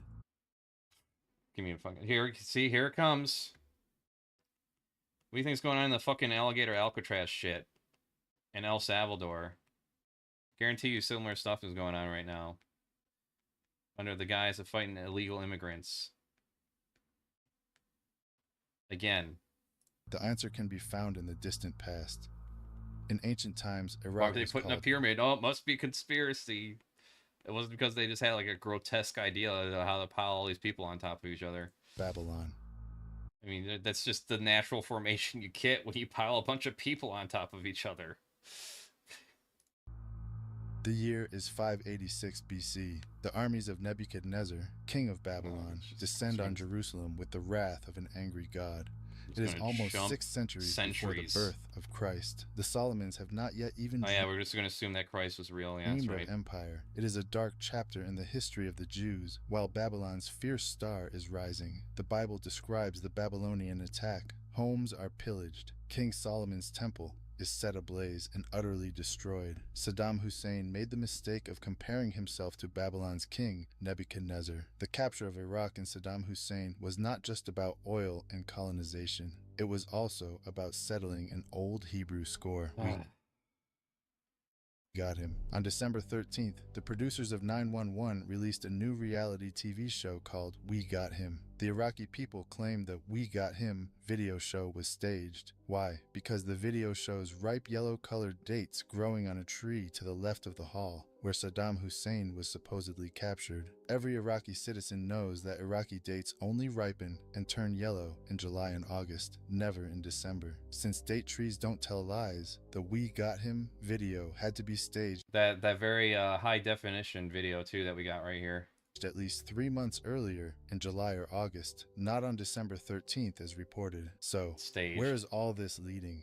What does this have to do with us? Well, these questions can only be answered by knowing what the Bible says. Once again, it just discredits itself. And I guess that's the fucking point. About our future. You see, Bible prophecy is their roadmap, except they are trying to fool everyone into accepting the mark. This way, they can drag as many people as they can into hell with them. Destroying souls is their purpose. The plan is to create an apocalypse that will exhaust and depopulate the masses through deadly designer viruses, global terror, economic disasters, and nuclear war, when the remaining survivors will gladly embrace the promises of a handsome Man, so fucking close. this relates to fucking climate degradation and unregulated capital and unregulated corporations and shit. Like destroying the fucking environment, destroying the oceans. Like, once again, I can just like pick a spot in any of this fucking video so far, and I have to write a fucking essay just to explain each part, why it's how it's correct in one aspect and completely wrong in another. And that's fucking frustrating.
All right. So like a planned apocalypse. A lot of it is just a lot of it you could just point to unregulated pursuit of profit from corporations that poison the fucking rivers and the oceans. DuPont poisoned the fucking Ohio River. And what did they get fined? They got fined a couple $1 billion, which is like 1% of their fucking yearly revenue.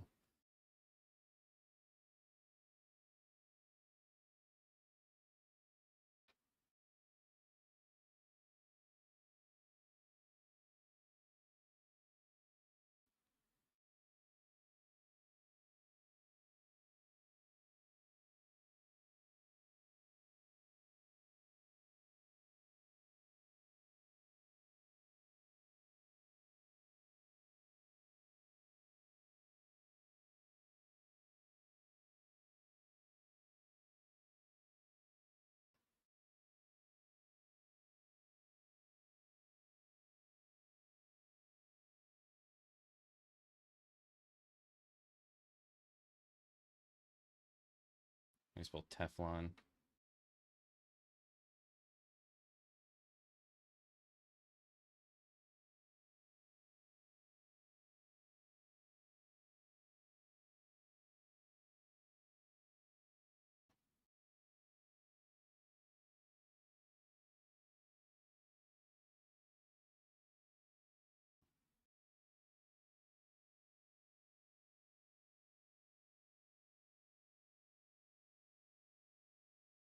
Let's see, how much was that fine? DuPont fined billions.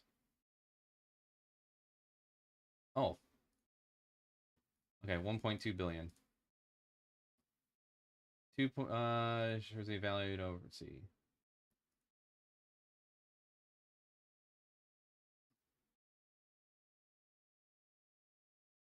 All right, 2 billion.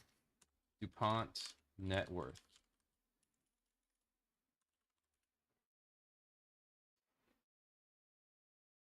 30 billion.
It's 2012. Mountain Arctic camps began to open up new and shorter shipping routes, particularly in Northern Sea, along the Russian Arctic coast.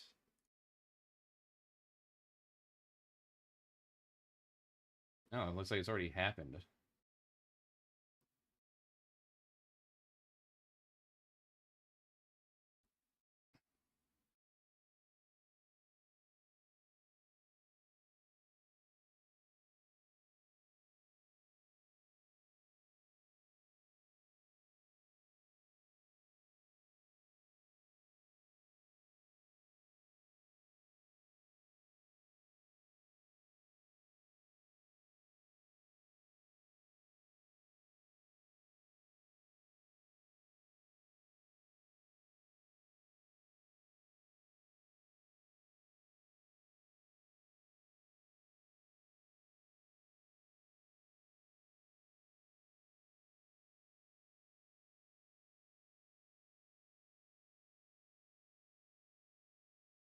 Ferengi.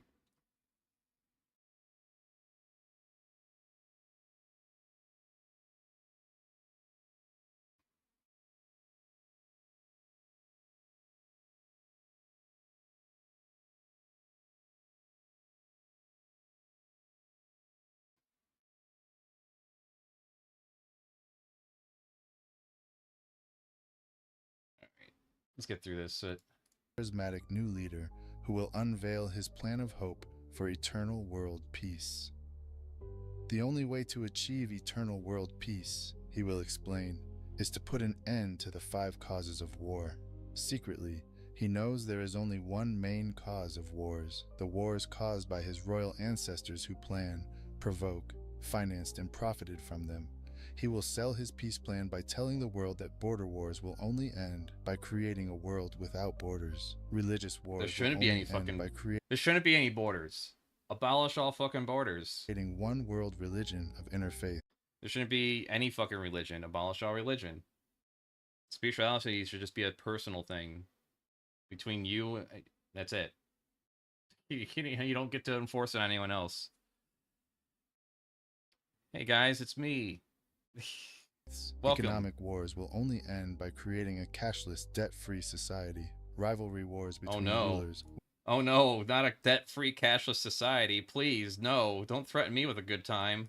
Will only end by creating one world ruler. The tools used for war, from handguns to nuclear bombs, will be eliminated, and one world army will be created, which will guarantee world peace. How will this eternal peace plan No one believes that, buddy. Be accomplished? Through the United Nations, which is the brainchild of the Committee of 300 ruling families. The UN is their vehicle for world government and is located on 18 acres of prime Manhattan land, donated by the most visible of the ruling families, the Rockefellers. The UN is a closed organization with no public records or open meetings. U.S. taxpayers have already invested $2 trillion in this world authority. Although most of the people working for the UN are genuinely working for peace, the UN is a godless organization controlled by the Committee of 300. These inbred ruling families pretend to have royal blue blood, but their blood is no more blue or royal than Hannibal Lecter's blood. Some speculate that these families of evildoers... You know Hannibal Lecter is not like a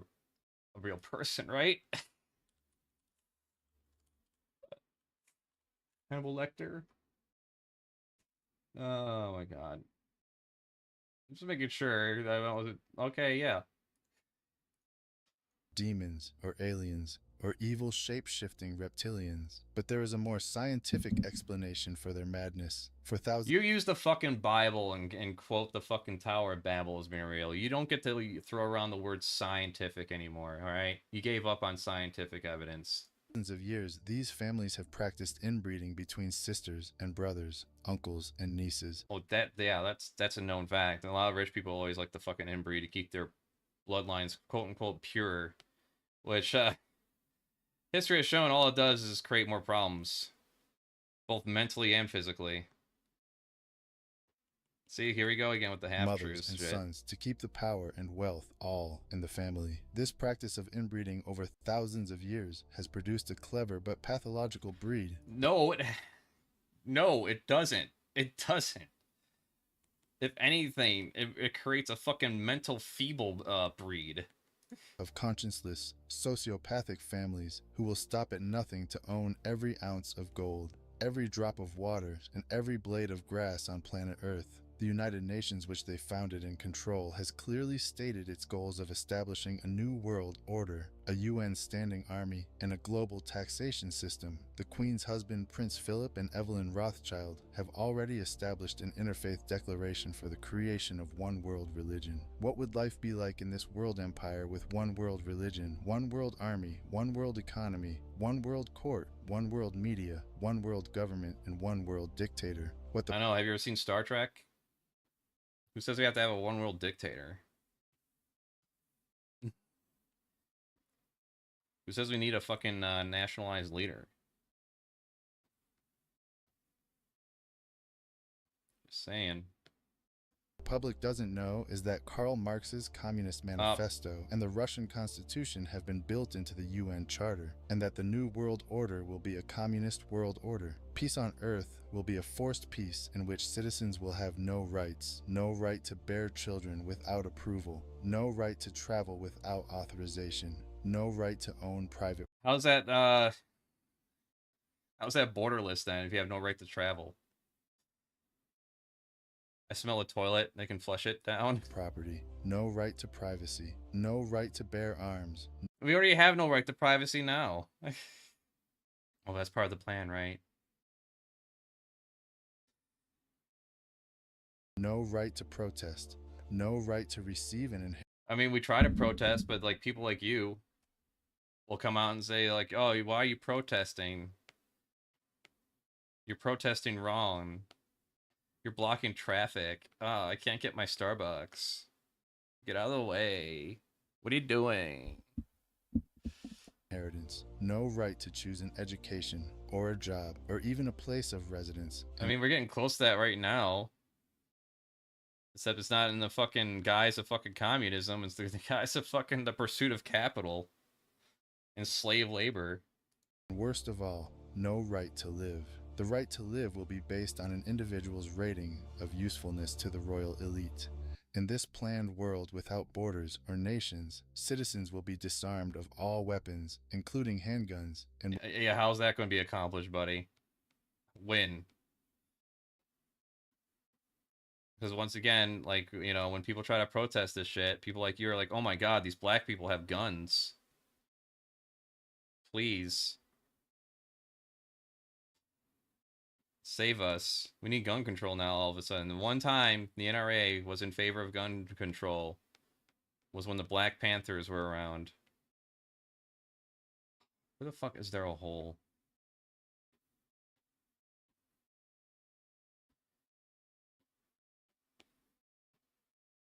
It's just getting disgusting, you know? Alright.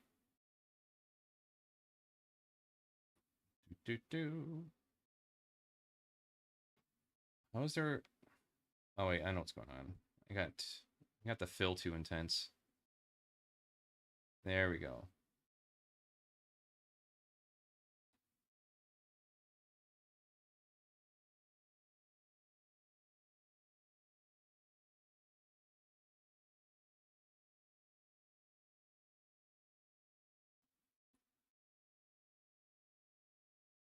will have no means to protest, fight, resist, or challenge this one world authority who will control them spiritually, economically, and militarily. Yeah, Every Christians. human being will be electronically tattooed and will become helplessly dependent on this one world authority for all of their most basic needs. Yeah, the fucking money exchangers that won't let us fucking do porn commissions, right? The masses will eventually be taught to bow down and worship this one world dictator who will rule the entire world from his eternal throne in Israel.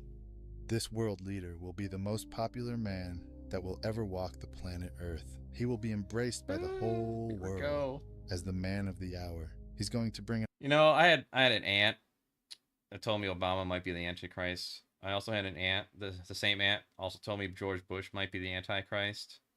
You know, any moment now, any day now, any one of these people could be the Antichrist, guys. I love the idea too that like we get to a point where people are so sick of fucking war that protesting it is just like part of the prophecy of world domination and being dominated and losing all your rights. It's like, are we against war or are we for war? What is it? An apparent peace. He will rise as a finance man, a peacemaker, but emerges as the most powerful dictator that the world has. When did this shit come out? Because it sounds like this sounds like this came out in like 2018 or something. Let's see. I know they posted it this year, which is kind of fucking weird because you don't see Trump here. You see Bush and Cheney.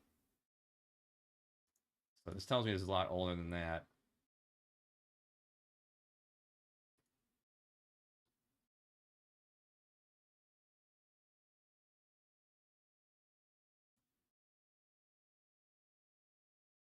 Someone who's more mentally equipped than I am should be able to debunk this shit. Oh well. Ever seen. He will be a dynamic, mesmerizing public speaker. Apparently, this is the way he will literally. And then we bring out Trump, where like they stopped doing not depositions, they stopped doing fucking transcripts for his speeches because they're so nonsensical that you can't understand a fucking thing that he's trying to actually say. Really sway the world, and it talks about him winning the hearts of the world, not just taking power over them, but he wins their hearts. He convinces them that he is the one who can bring world peace and prosperity and security. He's a the one. He's able to persuade people like no one ever has before. The Bible also speaks of him as having supernatural power, doing signs and wonders. He's going to be a very convincing act. He's going to be the most attractive leader. There's a tendency because of our spiritual orientation to paint him in evil colors, and that is certainly valid, but it won't be apparent to the secular world. He is going to be the peacemaker. He's going to solve problems that no one. So are we against peace or for peace? You know, what is it? Has been able to solve to date. Or it makes me sad. People lost life. That's one way to put it. Yeah.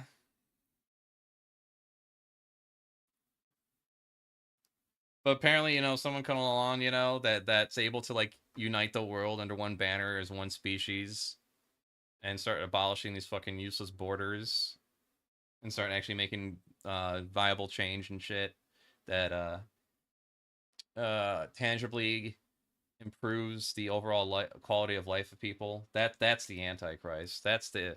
We gotta make sure that we go after that person and kill him. And as such will be embraced by the general population.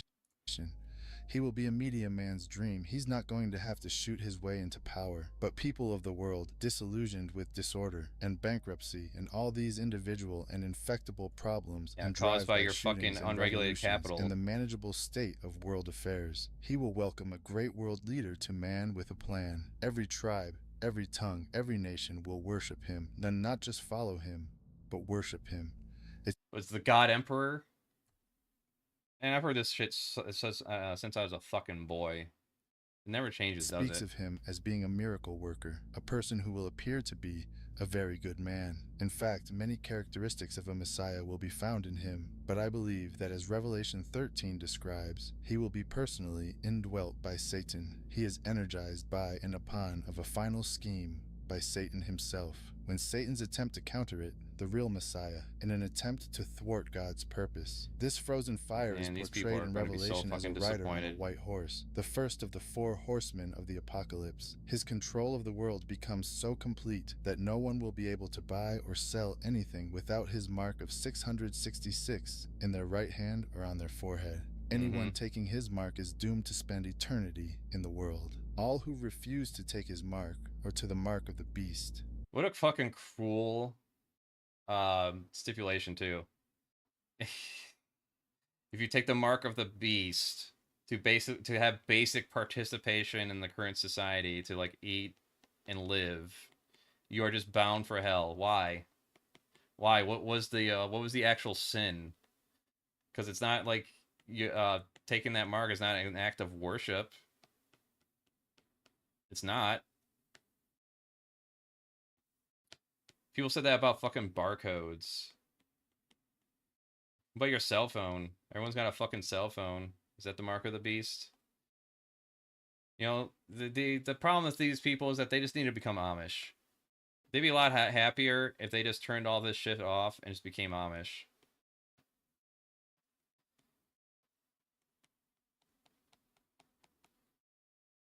You know, they can deal with the fucking, like, you know, the mistreatment of a woman that goes on to some of these little clubs or whatever. But that's just what it sounds like they want to do. They just want to become Amish. Just become Amish. Get off the fucking internet. Leave me alone. I'm trying to work here. Will be hunted, died, and killed. We will force all people to take a mark, called the mark of the beast, without which no man will be able to buy or sell. This will probably be linked to a global, cashless economy, which will be introduced in the wake of some economic calamity. This is not out of the realm of possibility within the very next few years. A strong government then will be able to control every person on the base of the earth. How's the idea of a cashless society bad? I want to know that.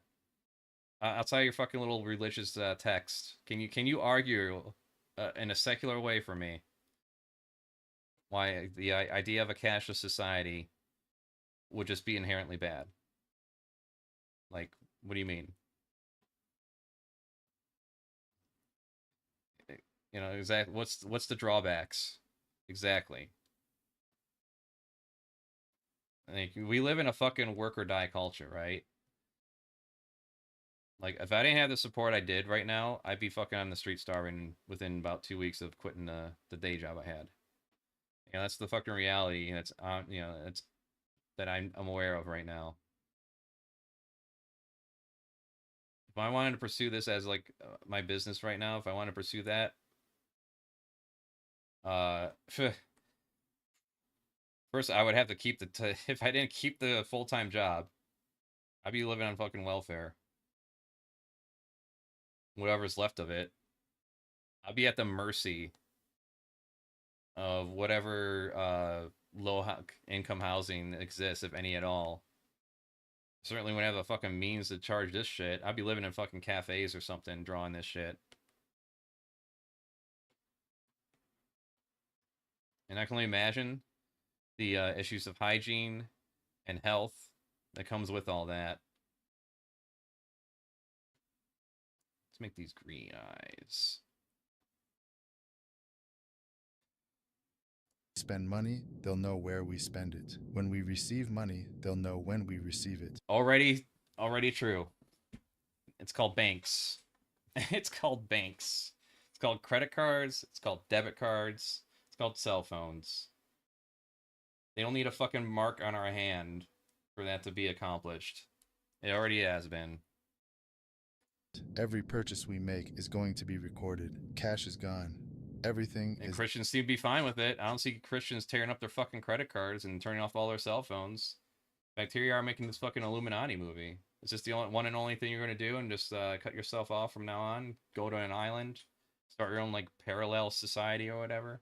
Digital. You start to pay for the groceries. Your number comes up. The lady or the man says, "I'm sorry, but your number's been deactivated." Then you go back to what the Bible says, and he's given power of the money so that people cannot buy, they cannot sell without his mark, without his number, and so on.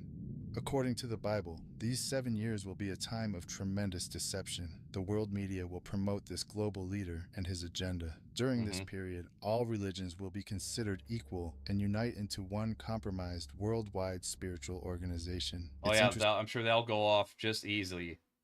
Hey, you know that thing you were raised to believe? You're going to give that up now? What do you mean no? We'll execute you. What? Why are people so angry? Saying that this coming world leader will apparently be successful at causing a universal one world religion. That sounds very appealing to the modern mind, but it is directly antithetical to the teachings of Jesus Christ. In order to bring the world together as one, it's going to have to be done with a religion. I think we... Just the right religion. Man, this shit brings my fucking piss to a boil. The only way to unite the world is if everyone just became Christian. Jesus came back. Well, when's he coming back? He's supposed to come back when his disciples were still alive. Did he forget? Did he sleep in? We have that religion just over the horizon. I think it's going to be an occultic religion. It's going to be a pagan religion. It's going to be a religion that will syncretize not all pagan. of the other religions of the world. We can naturally presume that he somehow is going to bring together the New Age, Islam, Catholicism, the apostate Christian church, and so forth. There's going to be an integration politically and economically, but ecclesiastically or religiously. A second person referred to as the false prophet will rise to world power within this organization. This false religious leader will coax everyone into giving their allegiance to the Antichrist by performing great miracles. The true believer, those that are God's What own, would his will miracles avoid be? being deceived. What's this miracles going to be? Is it going to be some like AI slop? It's going to do some deep fakes.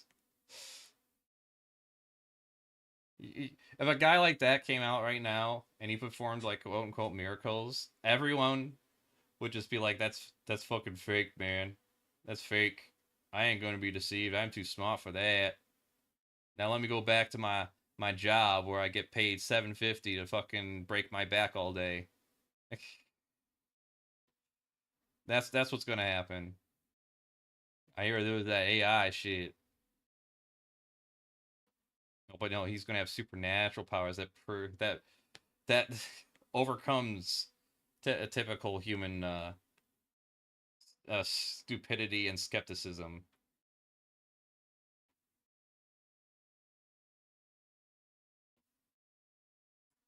Only by supernatural means. Jesus says, if it were possible, the very elect would be deceived.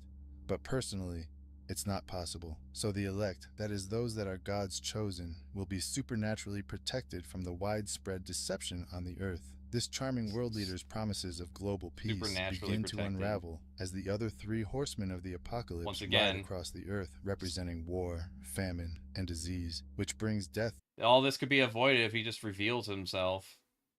You know? Eliminate that need for faith. Come out and say hi.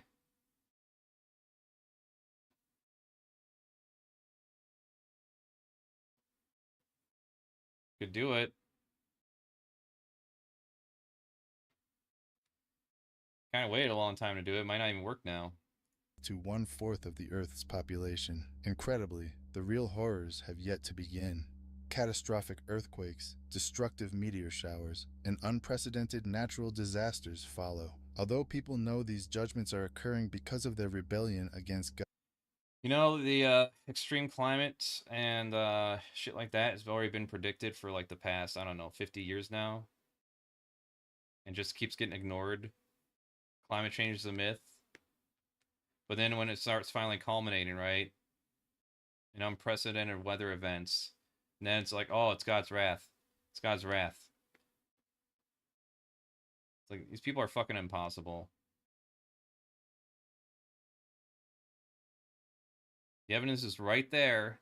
It's all laid out. This is what's going to happen to the planet due to all the unregulated shit going on right now. Plastics in the ocean, plastics in our bloodstream, and all that good stuff.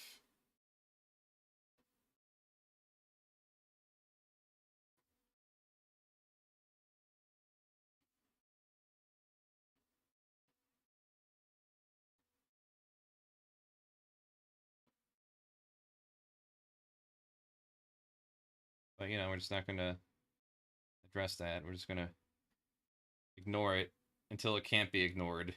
Until it directly affects us. Then all of a sudden it's important. Like, oh, nobody told us. It's like, no, they've been telling you forever. You just didn't hold anyone that had the power accountable. Instead, you followed through with these cuck recycling campaigns. Oh, now we got 2 trash cans. That'll fix it.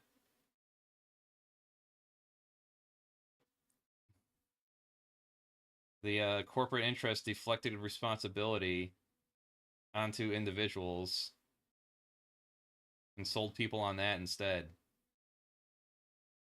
Instead of getting worried about all this fucking corn syrup and shit, which is finally, I guess, happening.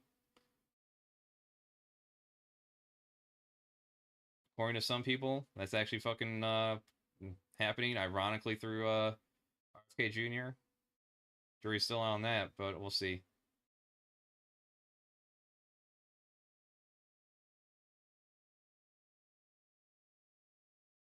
He's right about all that food dye shit. You know, other countries ban it for a reason. You know, good reason, by the way.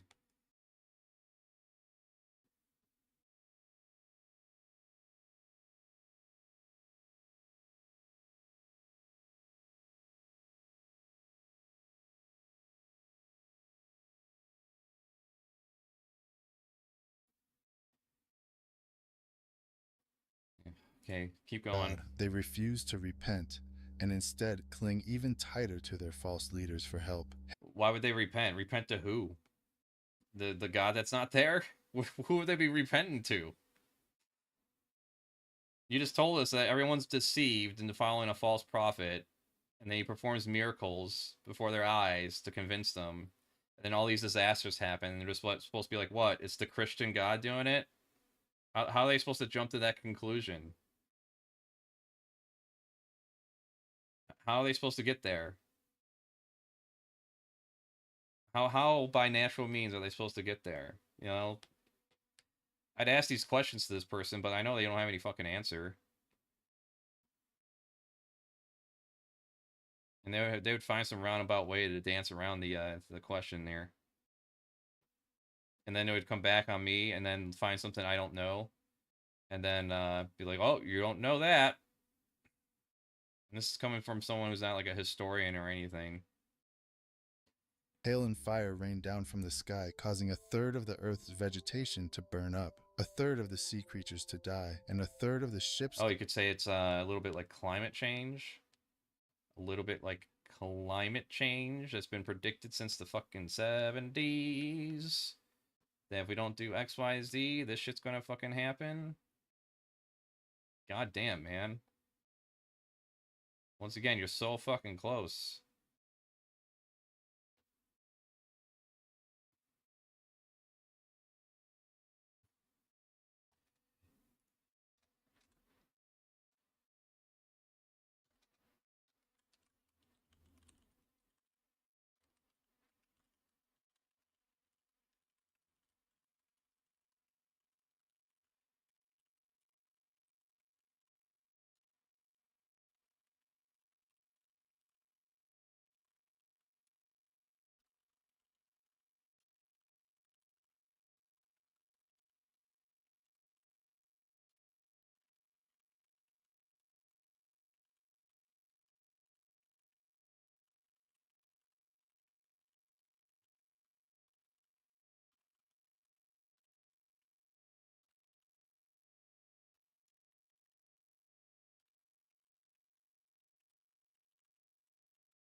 I got a comment for him.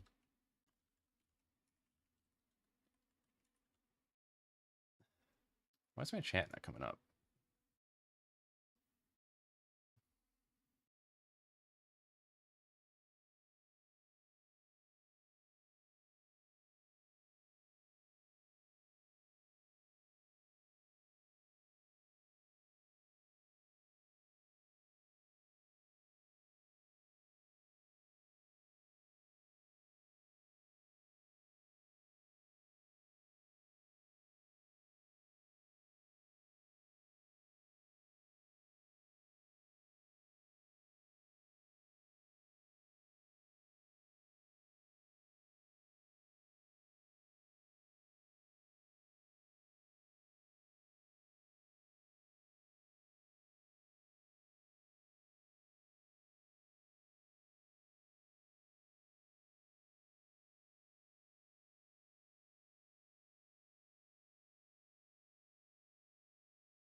Excuse me here.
And it causes me a lot of anxiety to argue this shit with people I know. It really does. But I know I have to get over that, you know. It's like if you actually give a shit about the people you love, you have to have that uncomfortable conversation once in a while. And I think Paul's ego kind of laid it out pretty strongly, indirectly to me. When he was making, I don't know if it was amends with his dad. He hasn't talked to in like 5 years, but you know, he talked to him about certain issues, trans in the sports and stuff like that. And he's like, you know, did I change his mind? I don't know, probably not. But I think I came a lot closer than if I were to just kick him out of the house and call him a Nazi or some shit, right?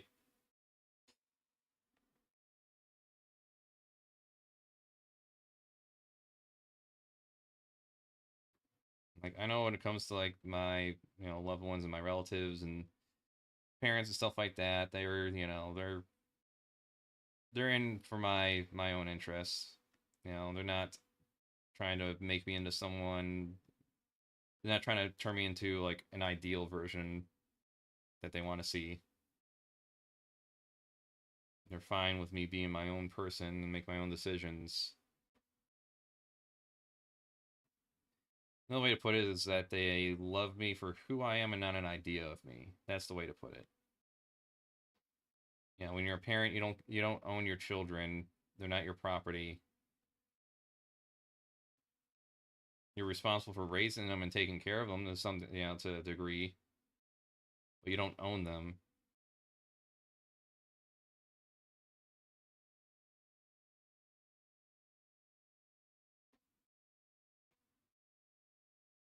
I would say, you know, not to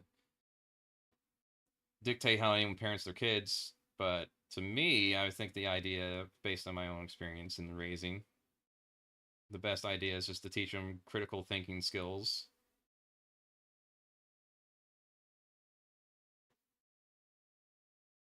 And let them ultimately make their own decisions for themselves. And give them the tools necessary to try to navigate the world as best as possible. You know, learn how to fucking write a check. Learn, you know, learn how this system works in this government or whatever, and what do you gotta do to manage your car. All the things that are necessary to have basic living covered. That's what I think the responsibility would be. But that's just little old me. Those are just my thoughts. Let's turn this up a bit. Kind of like it being purple. I like that. That dark purple. Really complements that pink.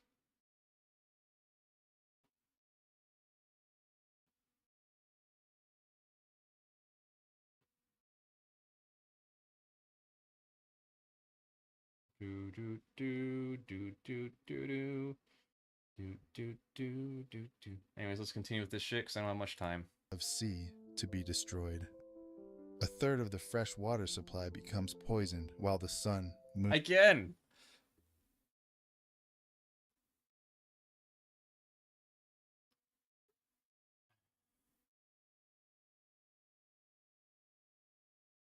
Alright. Schmidt. Water.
You know, it's just like, I gotta be... If you want to get through to someone who has different opinions and shit, you just gotta be respectable to some degree. If they're not advocating for your death, if they're not interfering with your life, if it's a person you actually love, then you gotta, you know, you gotta make the hard decision. And as much as it causes me anxiety to have like an argument with a relative right now, it's not like it's intense. It's not like we're insulting each other. And, you know, I'll get over it the more I do it. And it won't feel as bad. The anxiety of it will just go away eventually. Because it would be easy for me to just like ignore his posts or their posts. It's like, oh, yeah, that's nice. Just let it go.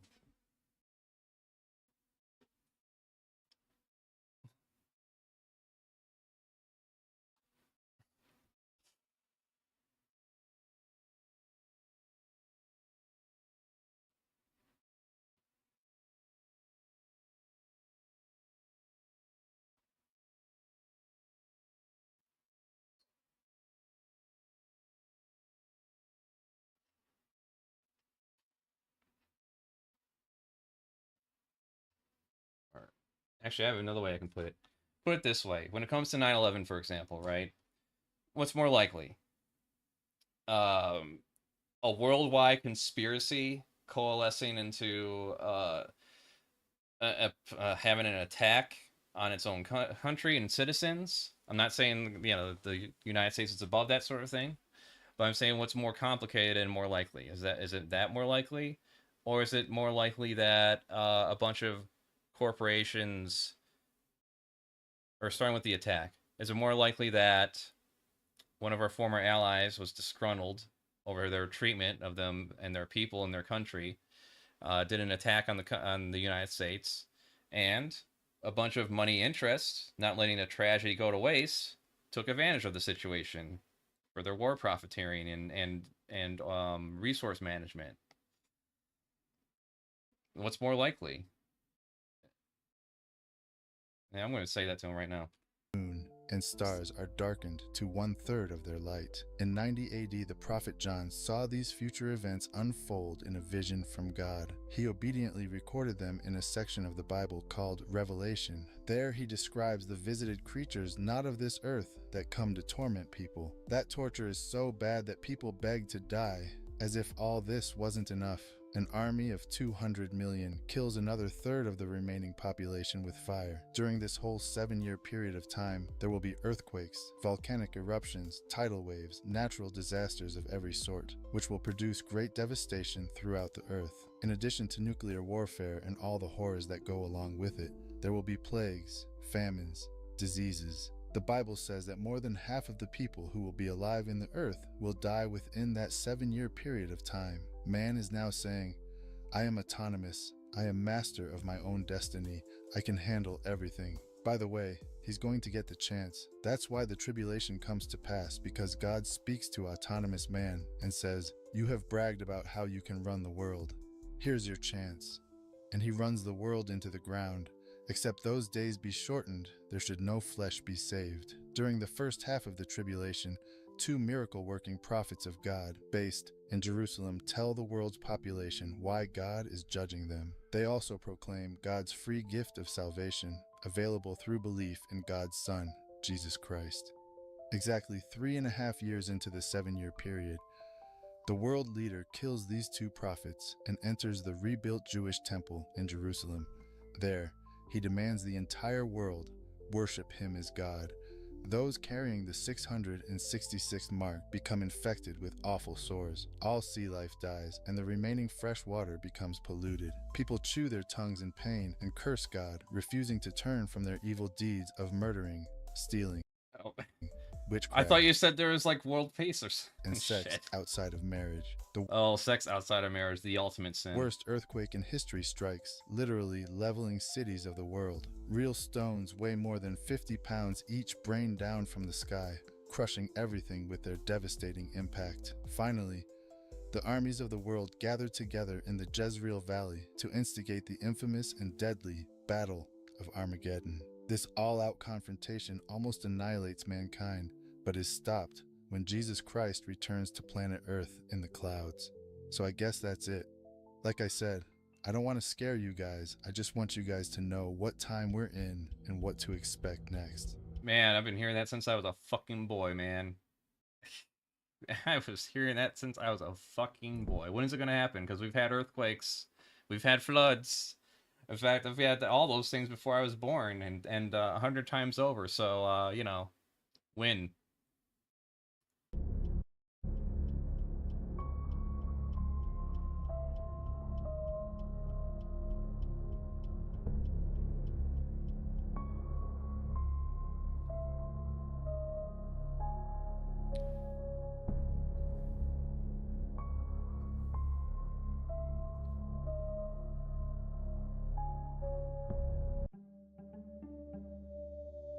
The recording you're about to hear is from 1967, and it perfectly describes the world we live in today.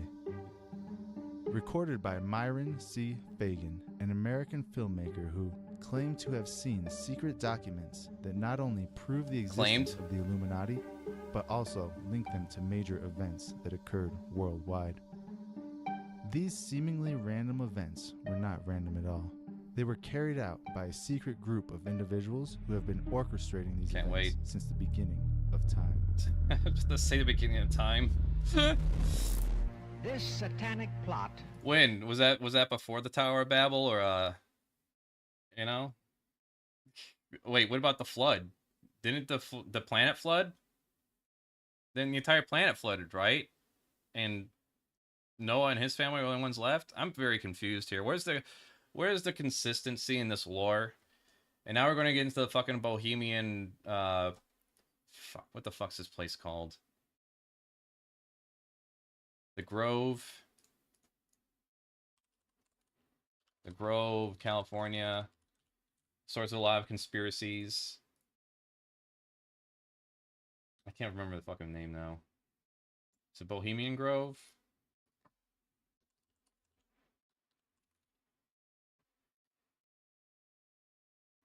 Yeah, restricted area.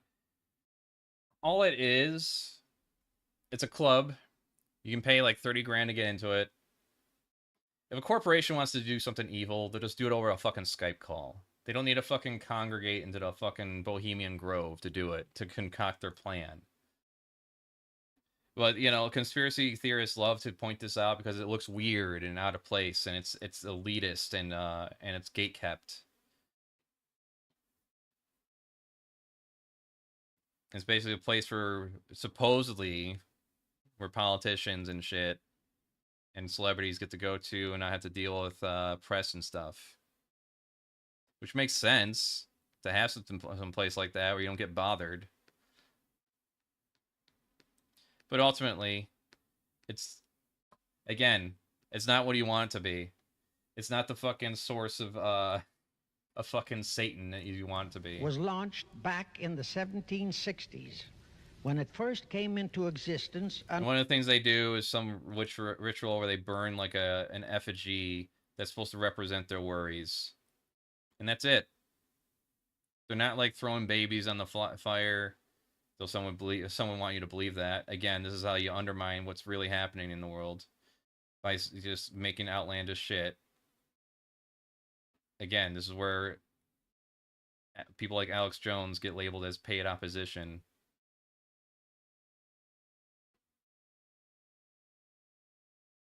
Because it's all just fucking entertainment. Just recently, we had the two FBI directors that are in charge right now. They were, I don't know why I'm shading like this. I got shade right here. They ran podcasts talking about like the Epstein files and how much of a big conspiracy it is that they're not being revealed. And if they were in charge, they would reveal it. Well, those current FBI directors, I don't remember the names of. Don't make me take time to look them up now. They are part of the conspiracy now. You know, they're either lying or they're part of the system now that they claim to have been against. Which is it? They're either liars. They're either liars either way now, right? If you're going to say that the FBI is in cahoots and hiding the Epstein files, and you become in charge of the FBI and turn heel and say, oh, no, none of that was true. It's all, yeah, it's a suicide. He committed suicide. What does that mean? Other than that you're a liar, one way or the other. If I was listening to you, if I was one of these people like that were fans or whatever, I'd be fucking pissed. I would feel like I was like duped. I'm sure some of them make that connection. But I'm willing to anticipate some of them cope, and they make up. You know, they make it up. They hang on to it regardless. Under the name of the Illuminati. This Illuminati was organized by one Adam Weishaupt, born a Jew, who was converted to Catholicism and became a Catholic priest. And then, at the behest of the then newly organized House of Rothschild, defected and organized the Illuminati. Naturally, the Rothschilds financed that operation. And every war since they really hate the Catholics beginning for some reason with the too, French even though they're the Revolution, same, has been promoted by the Illuminati, operating under various names and guises. Yeah, so they sparked the revolution, the French Revolution, that would serve against their interests of having the people like take power and seize the means of production. Yeah, okay. Say under various names and guises, because after the Illuminati was exposed and became too notorious, Weishaupt and his co-conspirators began to operate under various other names. In the United States, immediately after World War I, they set up what they called the Council on Foreign Relations, commonly referred to as the CFR. And this CFR is actually the Illuminati in the United States. And its hierarchy, the masterminds in control of the CFR, to a very great extent, are the descendants of the original Illuminati conspirators. But to conceal that fact, most of them changed their original family names to American-sounding names. For example, couldn't it be because of like the true name of the Dillons, Clarence and Douglas Dillon, once they're all CFR members and will sell you out to rich international bankers. Secretary. Well, no shit. You don't need a satanic cabal for that to happen. You just need money interests. Secretary of the U.S. Treasury Department is Lepowski. I'll come back to all this later. There is a similar establishment of the Illuminati in England, operating under the name of the British Institute of I don't International care what time it Affairs. is. I'll fucking go over. There are similar secret Illuminati organizations in France, I'm having too much fun Germany, with and this. other nations operating under different names. And all these organizations, including the CFR, continuously set up numerous subsidiary or front I don't know why I'm organizations doing this when I can. that are infiltrated into every phase of the various nations' affairs. There we go. But at all times, the operations of these organizations were and are masterminded and controlled by the internationalist bankers, who in turn were and are controlled by the Rothschilds. One branch of the Rothschild family had financed Napoleon. Another branch of the Rothschilds, both branches the real masterminds of the Illuminati, financed Britain, Germany, and the other nations in the Napoleonic Wars. Immediately after the Napoleonic Wars, the Illuminati assumed that all the nations were so destitute and so weary of wars that they'd be glad for any solution. So the Rothschild stooges set up what they called the Congress in Vienna, and at that meeting they tried to create the first League of Nations, their first attempted one world government, on the theory that all the crowned heads of the European governments were so deeply in debt. Once again, you know, ultimately is this a bad thing? Like, do you want the world to unite or what? Oh, but they only can unite if they go under the one true religion, according to your feelings. That's right. I forgot. It has to be according to your feelings. Otherwise, it's a false religion. That's right. I forgot. To them, Silly me. that they would willingly or unwillingly serve as their stooges. But the Tsar of Russia caught the stench of the plot and completely torpedoed it. The enraged Nathan Rothschild, then the head of that dynasty, vowed that someday he or his descendants would destroy the Tsar and his entire family. Well, dude, get And back his next time, descendants did planet. accomplish that very threat in Next time. 1917. At this point, bear in mind that the Illuminati was not set up to operate on a short-range basis. Normally, a conspirator of any type enters into a conspiracy with the expectation of achieving his objective during his own lifetime. But that was not the case with the Illuminati. True, they hope to accomplish their objective during their lifetime. But, paraphrasing The Show Must Go On, the Illuminati operates on the very long-range basis. Whether it will take scores of years or even centuries, they have dedicated their descendants to keep the plot boiling until they hope the conspiracy is achieved. Now let's go back to the birth of the Illuminati.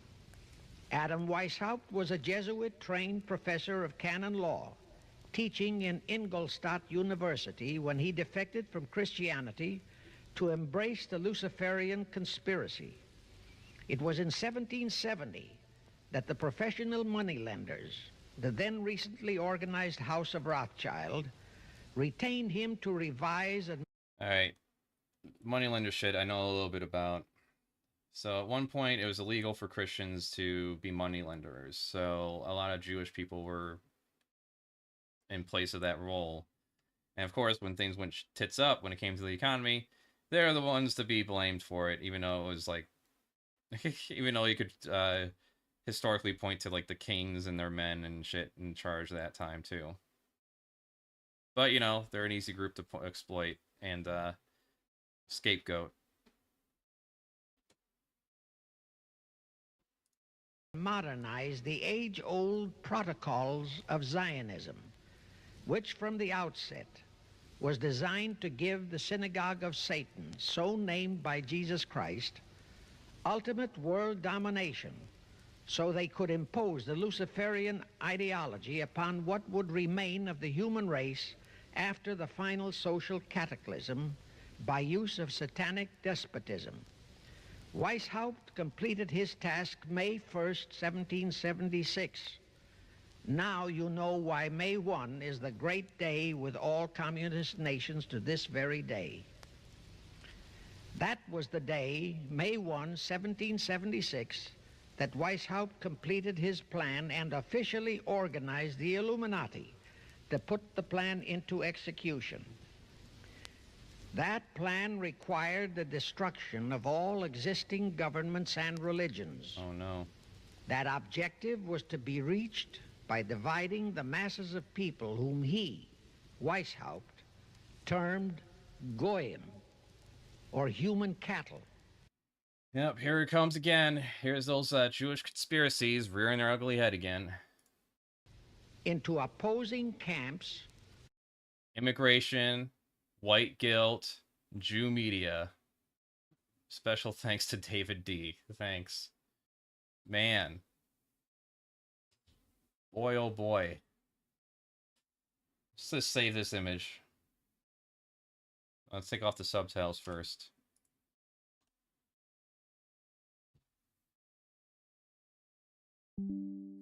There we go. In ever-increasing numbers on political, social, economic, and other issues. Man, the more you watch, the more... Man, the more...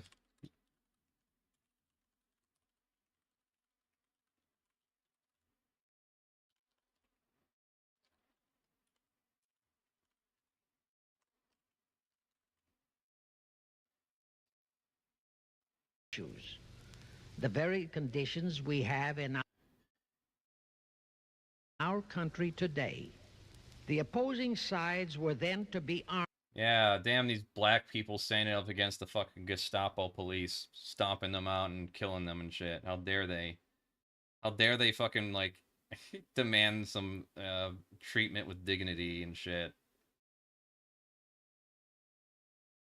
Armed and yeah, the more you watch this, the more the fucking anti-Jewish conspiracies just start rearing their ugly head.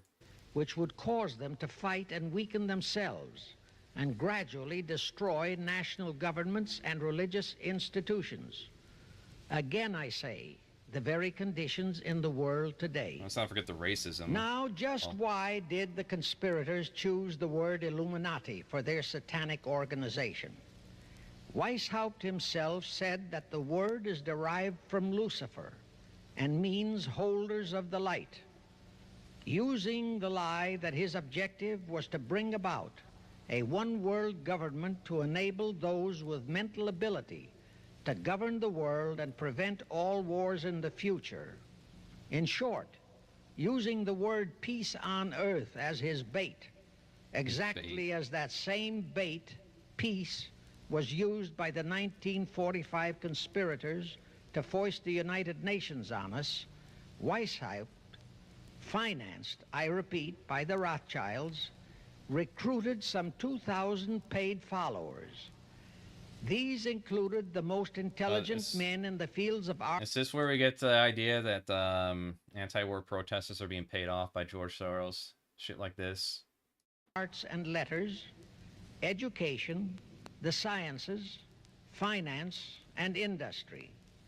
He then established lodges of the Grand Orient, Masonic lodges, to be their secret headquarters. And I again repeat that in all of this, he was acting under orders from the House of Rothschild. The main features of the Weishaupt plan of operation required his Illuminati to do the following things to help them to accomplish their purpose. Number one, use monetary and sex bribery to obtain control of men already in high places in the various levels of all governments and other fields of endeavor. Oh, less people are having sex today, so now what? Once influential persons had fallen for the lies, deceits, and temptations. It's pizza ad. Yep, fucking pizza, man. You better not cut that pizza like a fucking pie. You better Donato's that shit. If I see one little triangle, I'll know what your operation's up to. Trafficking kids. Of the Illuminati. They were to be held in bondage by application of political and other forms of blackmail, threats of financial ruin, public exposure and physical harm, even death, to themselves and loved members of their families. No, that doesn't happen now with fucking, like, MAGA and shit. Who's the guy after that killed 2 Democrats again? Oh, yeah. Right-wing violence is overwhelmingly popular. How many present top officials in our federal government in Washington are controlled in just that way by the CFR? Number 2, Illuminati on the faculties of colleges and universities were to cultivate students possessing exceptional mental ability, belonging to well-bred families with international leanings, and recommend them for special training in internationalism. Such training was to be provided by granting scholarships to those selected by the Illuminists. That gives you an idea what a Rhodes Scholarship means. It means indoctrination into accepting the idea that only a one-world government can put an end to recurring wars and strife. Can you explain, as opposed to now, right? Where the multiple nations and their interests, they never, like, clash against each other and cause war, right? That's how the United Nations was sold to the American people. All such scholars were to be first persuaded and then convinced that men of special talent and brains have the right to rule those less gifted. I don't want to say gifted, just like less educated, probably. I'm just saying, like, when it comes to, like, someone doing my health, for example, I want a doctor. Because chances are the doctor's going to have the right diagnosis, as opposed to me going on Google and doing a search and try to, like, diagnose myself. What do these symptoms mean? No, they can mean 1,000 different things. You probably should seek a doctor. I am my own doctor. If I want some dental work, I'm going to see a dentist. If I want to know what's going on with the weather and the climate and those tables, I want to see an actual fucking scientist. I want, you know, and it just goes down the line. Yeah. The ground that the masses don't know what is best for them physically, mentally, and spiritually. I mean, they often don't. Have you seen how they vote? Number 3, all influential people trapped into coming under the control of the Illuminati, plus the students who had been specially educated and trained, were to be used as agents and placed behind the scenes of all governments as experts and specialists. You know what's funny is that this sort of thing kind of is happening, but it's not the fucking Illuminati or Jews. It's the family. You know, something with actual evidence.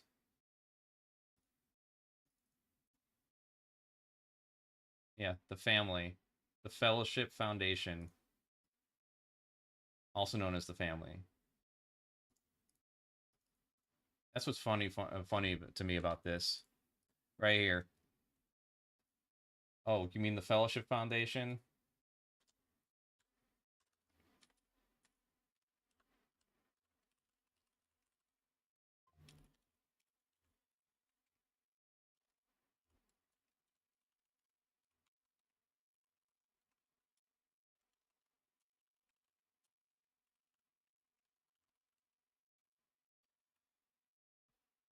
I mean, to me, it seems like it's already kind of happening on its own, just in a very slow and violent way. And if, like, you know, I don't want there to be any borders, right? What if Trump ends up annexing Canada and that ends up happening? Like, oh, less borders, less bullshit, but now we're under a tyrannical rule over it. Kind of wish it happened a different way. Not gonna lie. Would like to have that happen a different way.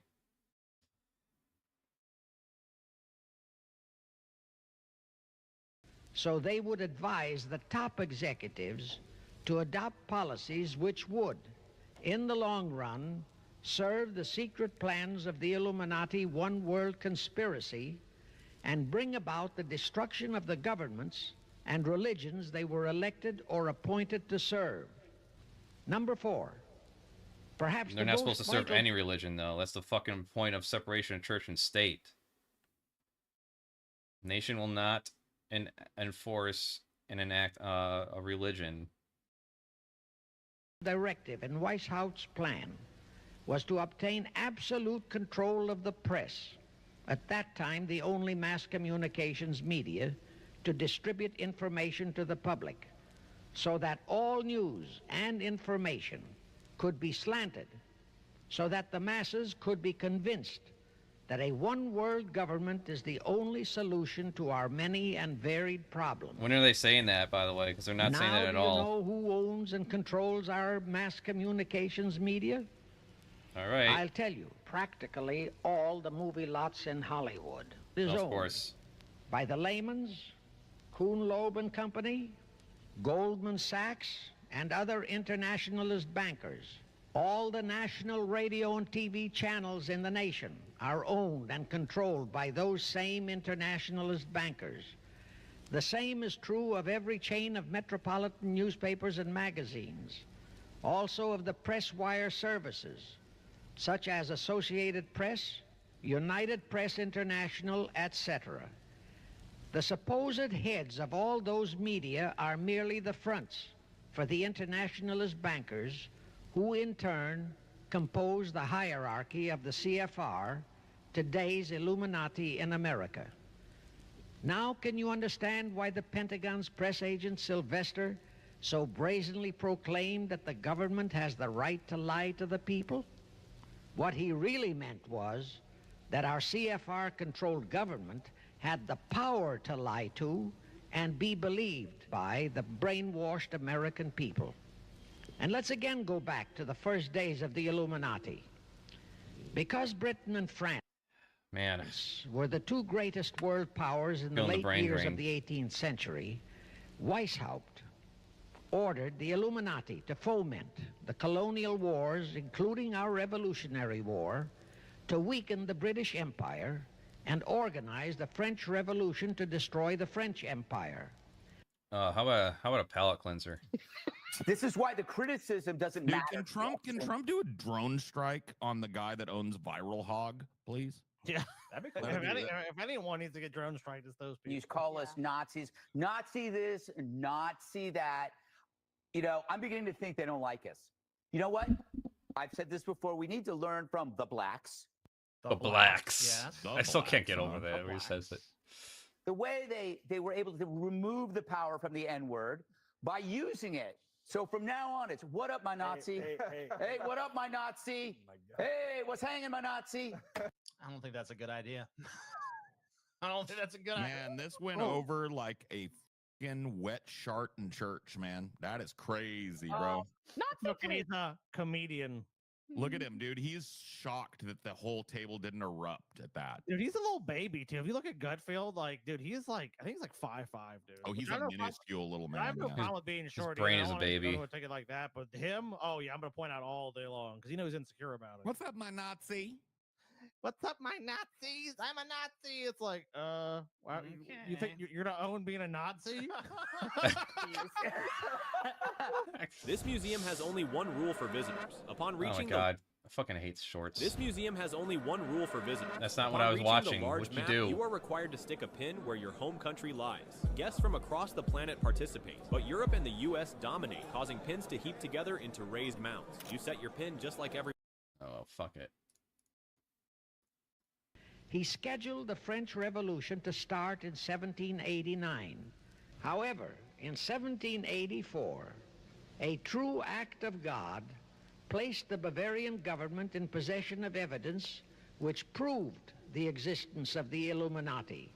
And that evidence could have saved France if they, the French from government, hadn't refused to believe it. That's the culmination of the French Revolution. Just Illuminati conspiracy. That's what we're gonna reduce it down to. There's no grievances from the people caused by those in charge. So it's like take over. Uh-oh.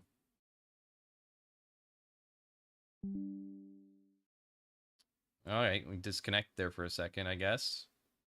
We still good? We still good? How about another palate cleanser? Who are you? What do you want? What do you mean, what do I want? It's me. I got your letter. What letter? Oh, boy. You wouldn't happen to have trouble spelling, would you? Yes. Oh. Who are you? What do you want? Oof. Patron. Alright, that aside, it is funny, the idea, you know, you misspell your shit as a warlock and you accidentally sell your soul. Whoopsies. Here is how that act of God happened. It was in 1874 that Weishaupt issued his orders for the French Revolution. A German writer named Zwack put it into book form. It contained the entire Illuminati story and Weishaupt's plans. A copy of this book was sent to the Illuminists in France, headed by Robespierre, whom Weishaupt had delegated to foment the French Revolution. The courier was struck and killed by lightning as he rode through Ralliston on his way from Frankfurt to Paris. The police found the subversive documents on his body and turned them over to the proper authorities. After careful My understanding too is like the Illuminati have actual like history and shit, but for the most part, like, yeah, several groups both real and fictitious. Good point.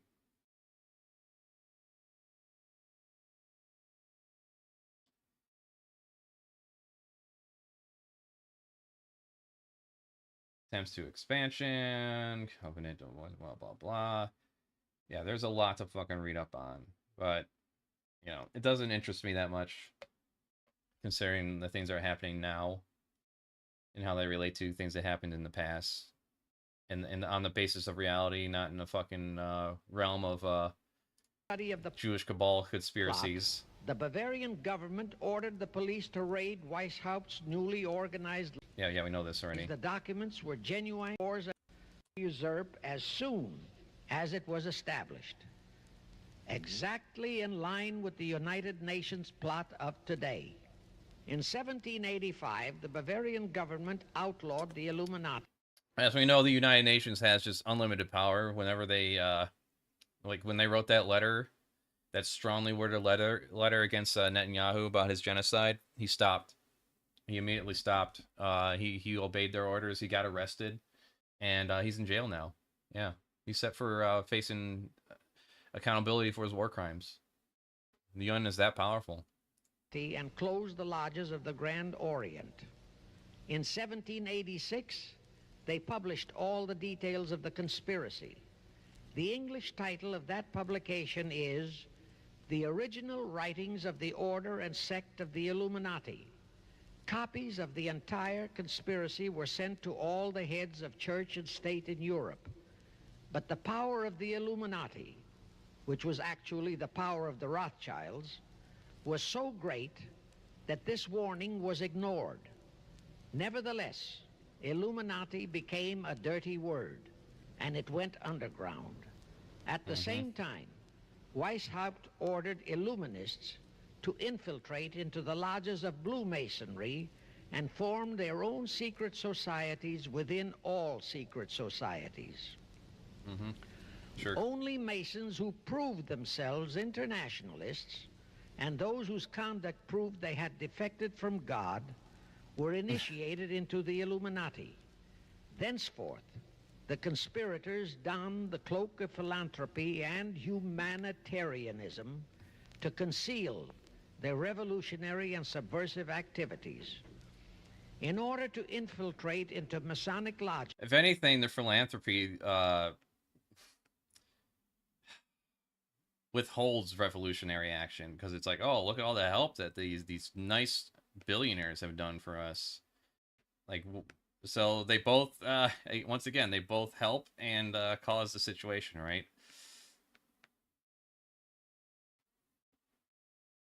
Yeah, I love that. In Britain.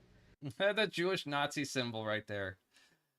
Isn't that Kanye West's latest album symbol right here? I think it was close to that. Is that George Soros in the corner? Weishaupt invited John Robison over to Europe. Robison was a high-degree Mason in the Scottish Rite. He was a professor of natural philosophy at Edinburgh University and secretary of the Royal Society of Edinburgh.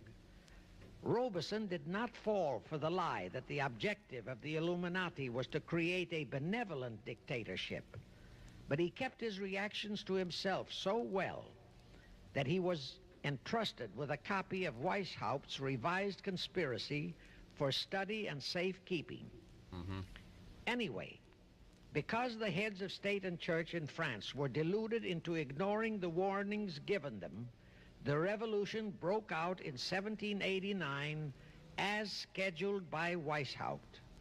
In order to alert other governments to their danger, in 1798, Robison published a book entitled Proof of a Conspiracy to Destroy All Governments and Religions. Again, don't threaten me with a fucking good time. But his warnings were ignored, exactly as our... You like the war profiteering that goes on and shit? You like all that? You like seeing your tax dollars being used primarily for police and military? You like that? You like that currently? Oh, but if we push to have that change, though, that's all part of the conspiracy to bring about the Antichrist, and we just can't have that happen. We can't improve things. So you fucking nuts. American people have been ignoring all warnings about the United Nations and the Council on Foreign Relations, the CFR. Now here is something that will stun and very likely outrage many who hear this. But there is documentary proof that our own Thomas Jefferson and Alexander Hamilton became students of Weishaupt. There we go. Jefferson was one of Weishaupt's strongest defenders when he was outlawed by his government. And it was Jefferson who infiltrated the Illuminati into the then newly organized lodges of the Scottish Rite in New England. Here is the proof. In 1789, John Robison warned all Masonic leaders in America that the Illuminati had infiltrated into their lodges. And on July 19, 1789, David Papin, president of Harvard University, issued the same warning to the graduating class and lectured them on the influence Illuminism was acquiring on American politics and religion. And to top it off, John Quincy Adams, who had organized the New England Masonic Lodges, issued his warnings. He wrote 3 letters to Colonel William L. Stone, a top Mason, in which he exposed how Jefferson was using Masonic lodges for subversive, Illuministic purposes. Those 3 letters are at this very time in Rittenberg Square Library in Philadelphia. In 1826, one Captain William Morgan decided it was his duty to inform all Masons and the general public what the full truth was regarding the Illuminati, their secret plans and intended objectives. Also reveal the identities of the masterminds of the conspiracy. The Illuminati promptly... I mean, there's not much to say about this shit. It's just a bunch of fucking hogwash, really. Tried Morgan in absentia and convicted him of treason. They ordered one Richard Howard, an English Illuminist, to carry out their sentence of execution as a traitor. Morgan was warned and he tried to escape to Canada. But Howard caught up with him near the border, near the Niagara Gorge, to be exact, where he murdered him. This was verified in a sworn statement made in New York by one Avery Allen to the effect that he heard Howard render his report of the execution to a meeting of Knights Templars in St. John's Hall, New York. Okay. He also told how arrangements had been made to ship Howard back to England. That Allen affidavit is on record in New York City Archives. What is this all supposed to mean to us exactly? Like, you know, it's just like a historical period here at this point. Very few Masons and very few of the general public know that general disapproval over that incident of murder caused approximately half of all the Masons in the northern jurisdiction And of the United States to secede. this guy knows all about it. You know, you got like sources and shit. Because, like, you know, when it comes to like the history and shit, it's not just the author I'm reading. It's the archival, it's archives, it's records from other governments and other locations and shit like that being sourced out. Interviews with survivors, people who are still alive, letters that were written and confirmed. Is that what we have here?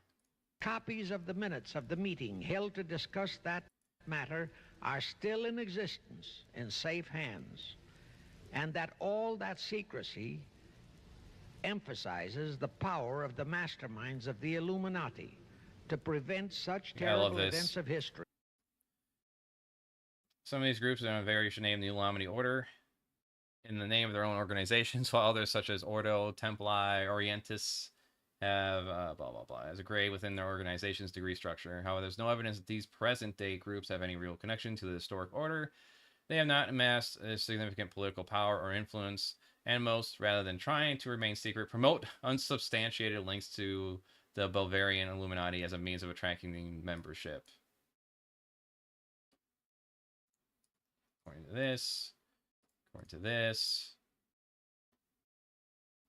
archive.org, Grand Lodge, Freemasonry, all right, original order, oh, same thing here. What a fucking rabbit hole.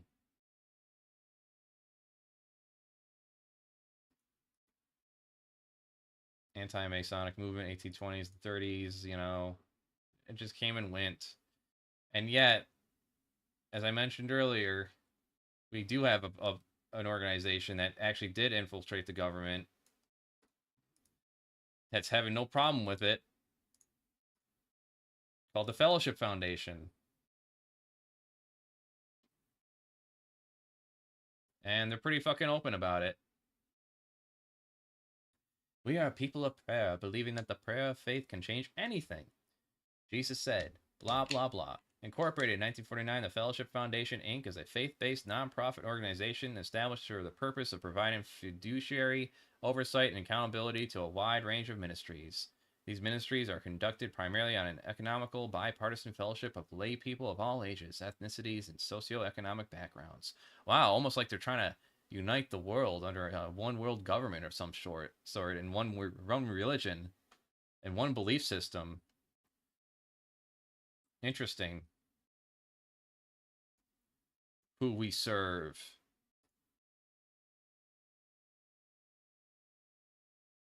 Yep. It's not us dictating the law, it's God dictating the law. That's what they always like to roll back on whenever you try to complain about anything they do. It's not me that's doing it, it's God. Take it up with God. Oh, can I arrange a meeting with God? No, he's invisible. Only no one can see him.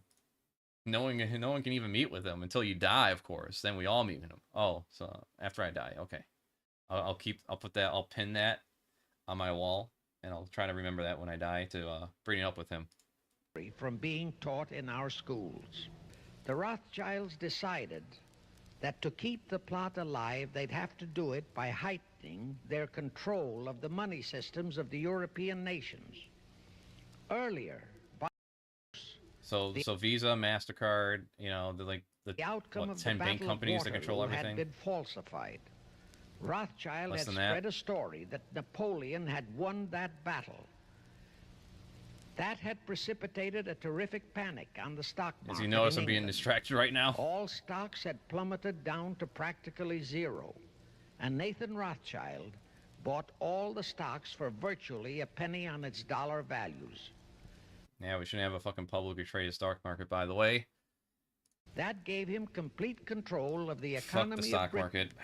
and virtually of all Europe. And I own some. So immediately Because, you know, after you that either own some or you Congress in don't. Vienna And it's had either invest or you boomeranged, die, basically. Rothschild forced correct this Britain to person's set up a stance new here. Bank of England, which he absolutely controlled.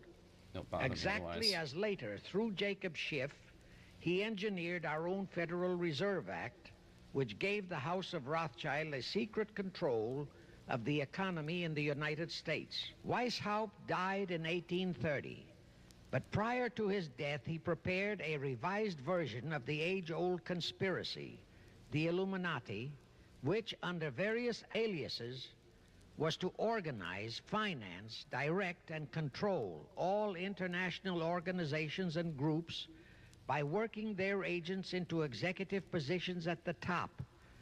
In the United States, we have Woodrow Wilson, Franklin Roosevelt, Jack Kennedy, Johnson, I think it didn't help. Rusk, McNamara, Fulbright, etc. as prime examples. In addition, while Karl Marx was writing the Communist Manifesto under the There you go. direction of one group of Illuminists, Professor Karl Ritter of Frankfurt University. Oh, the Illuminists directed him how to write that book? Okay, got it.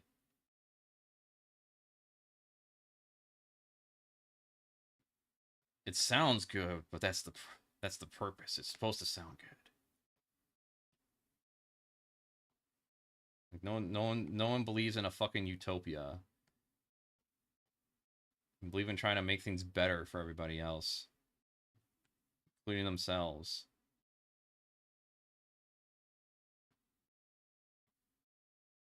I just don't get the logic these people have sometimes.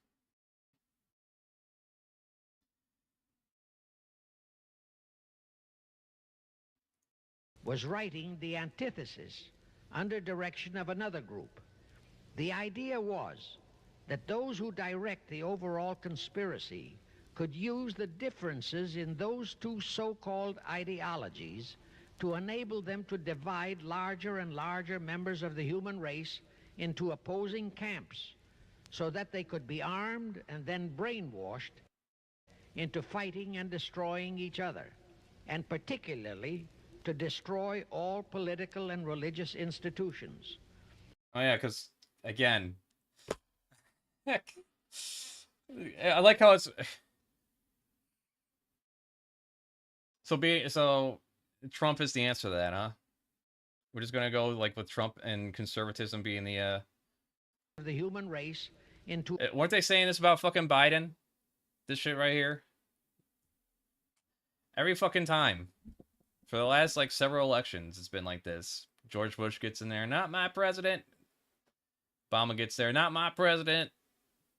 Trump, not mine. Biden, not mine. Trump again. Opposing camps. So that... Yeah, but the opposing camps just seems to be people that are against conservatism, huh? They could be armed and then brainwashed. And yet the majority of people buying guns tend to be conservative, and the ones that act upon with guns are right-wing groups.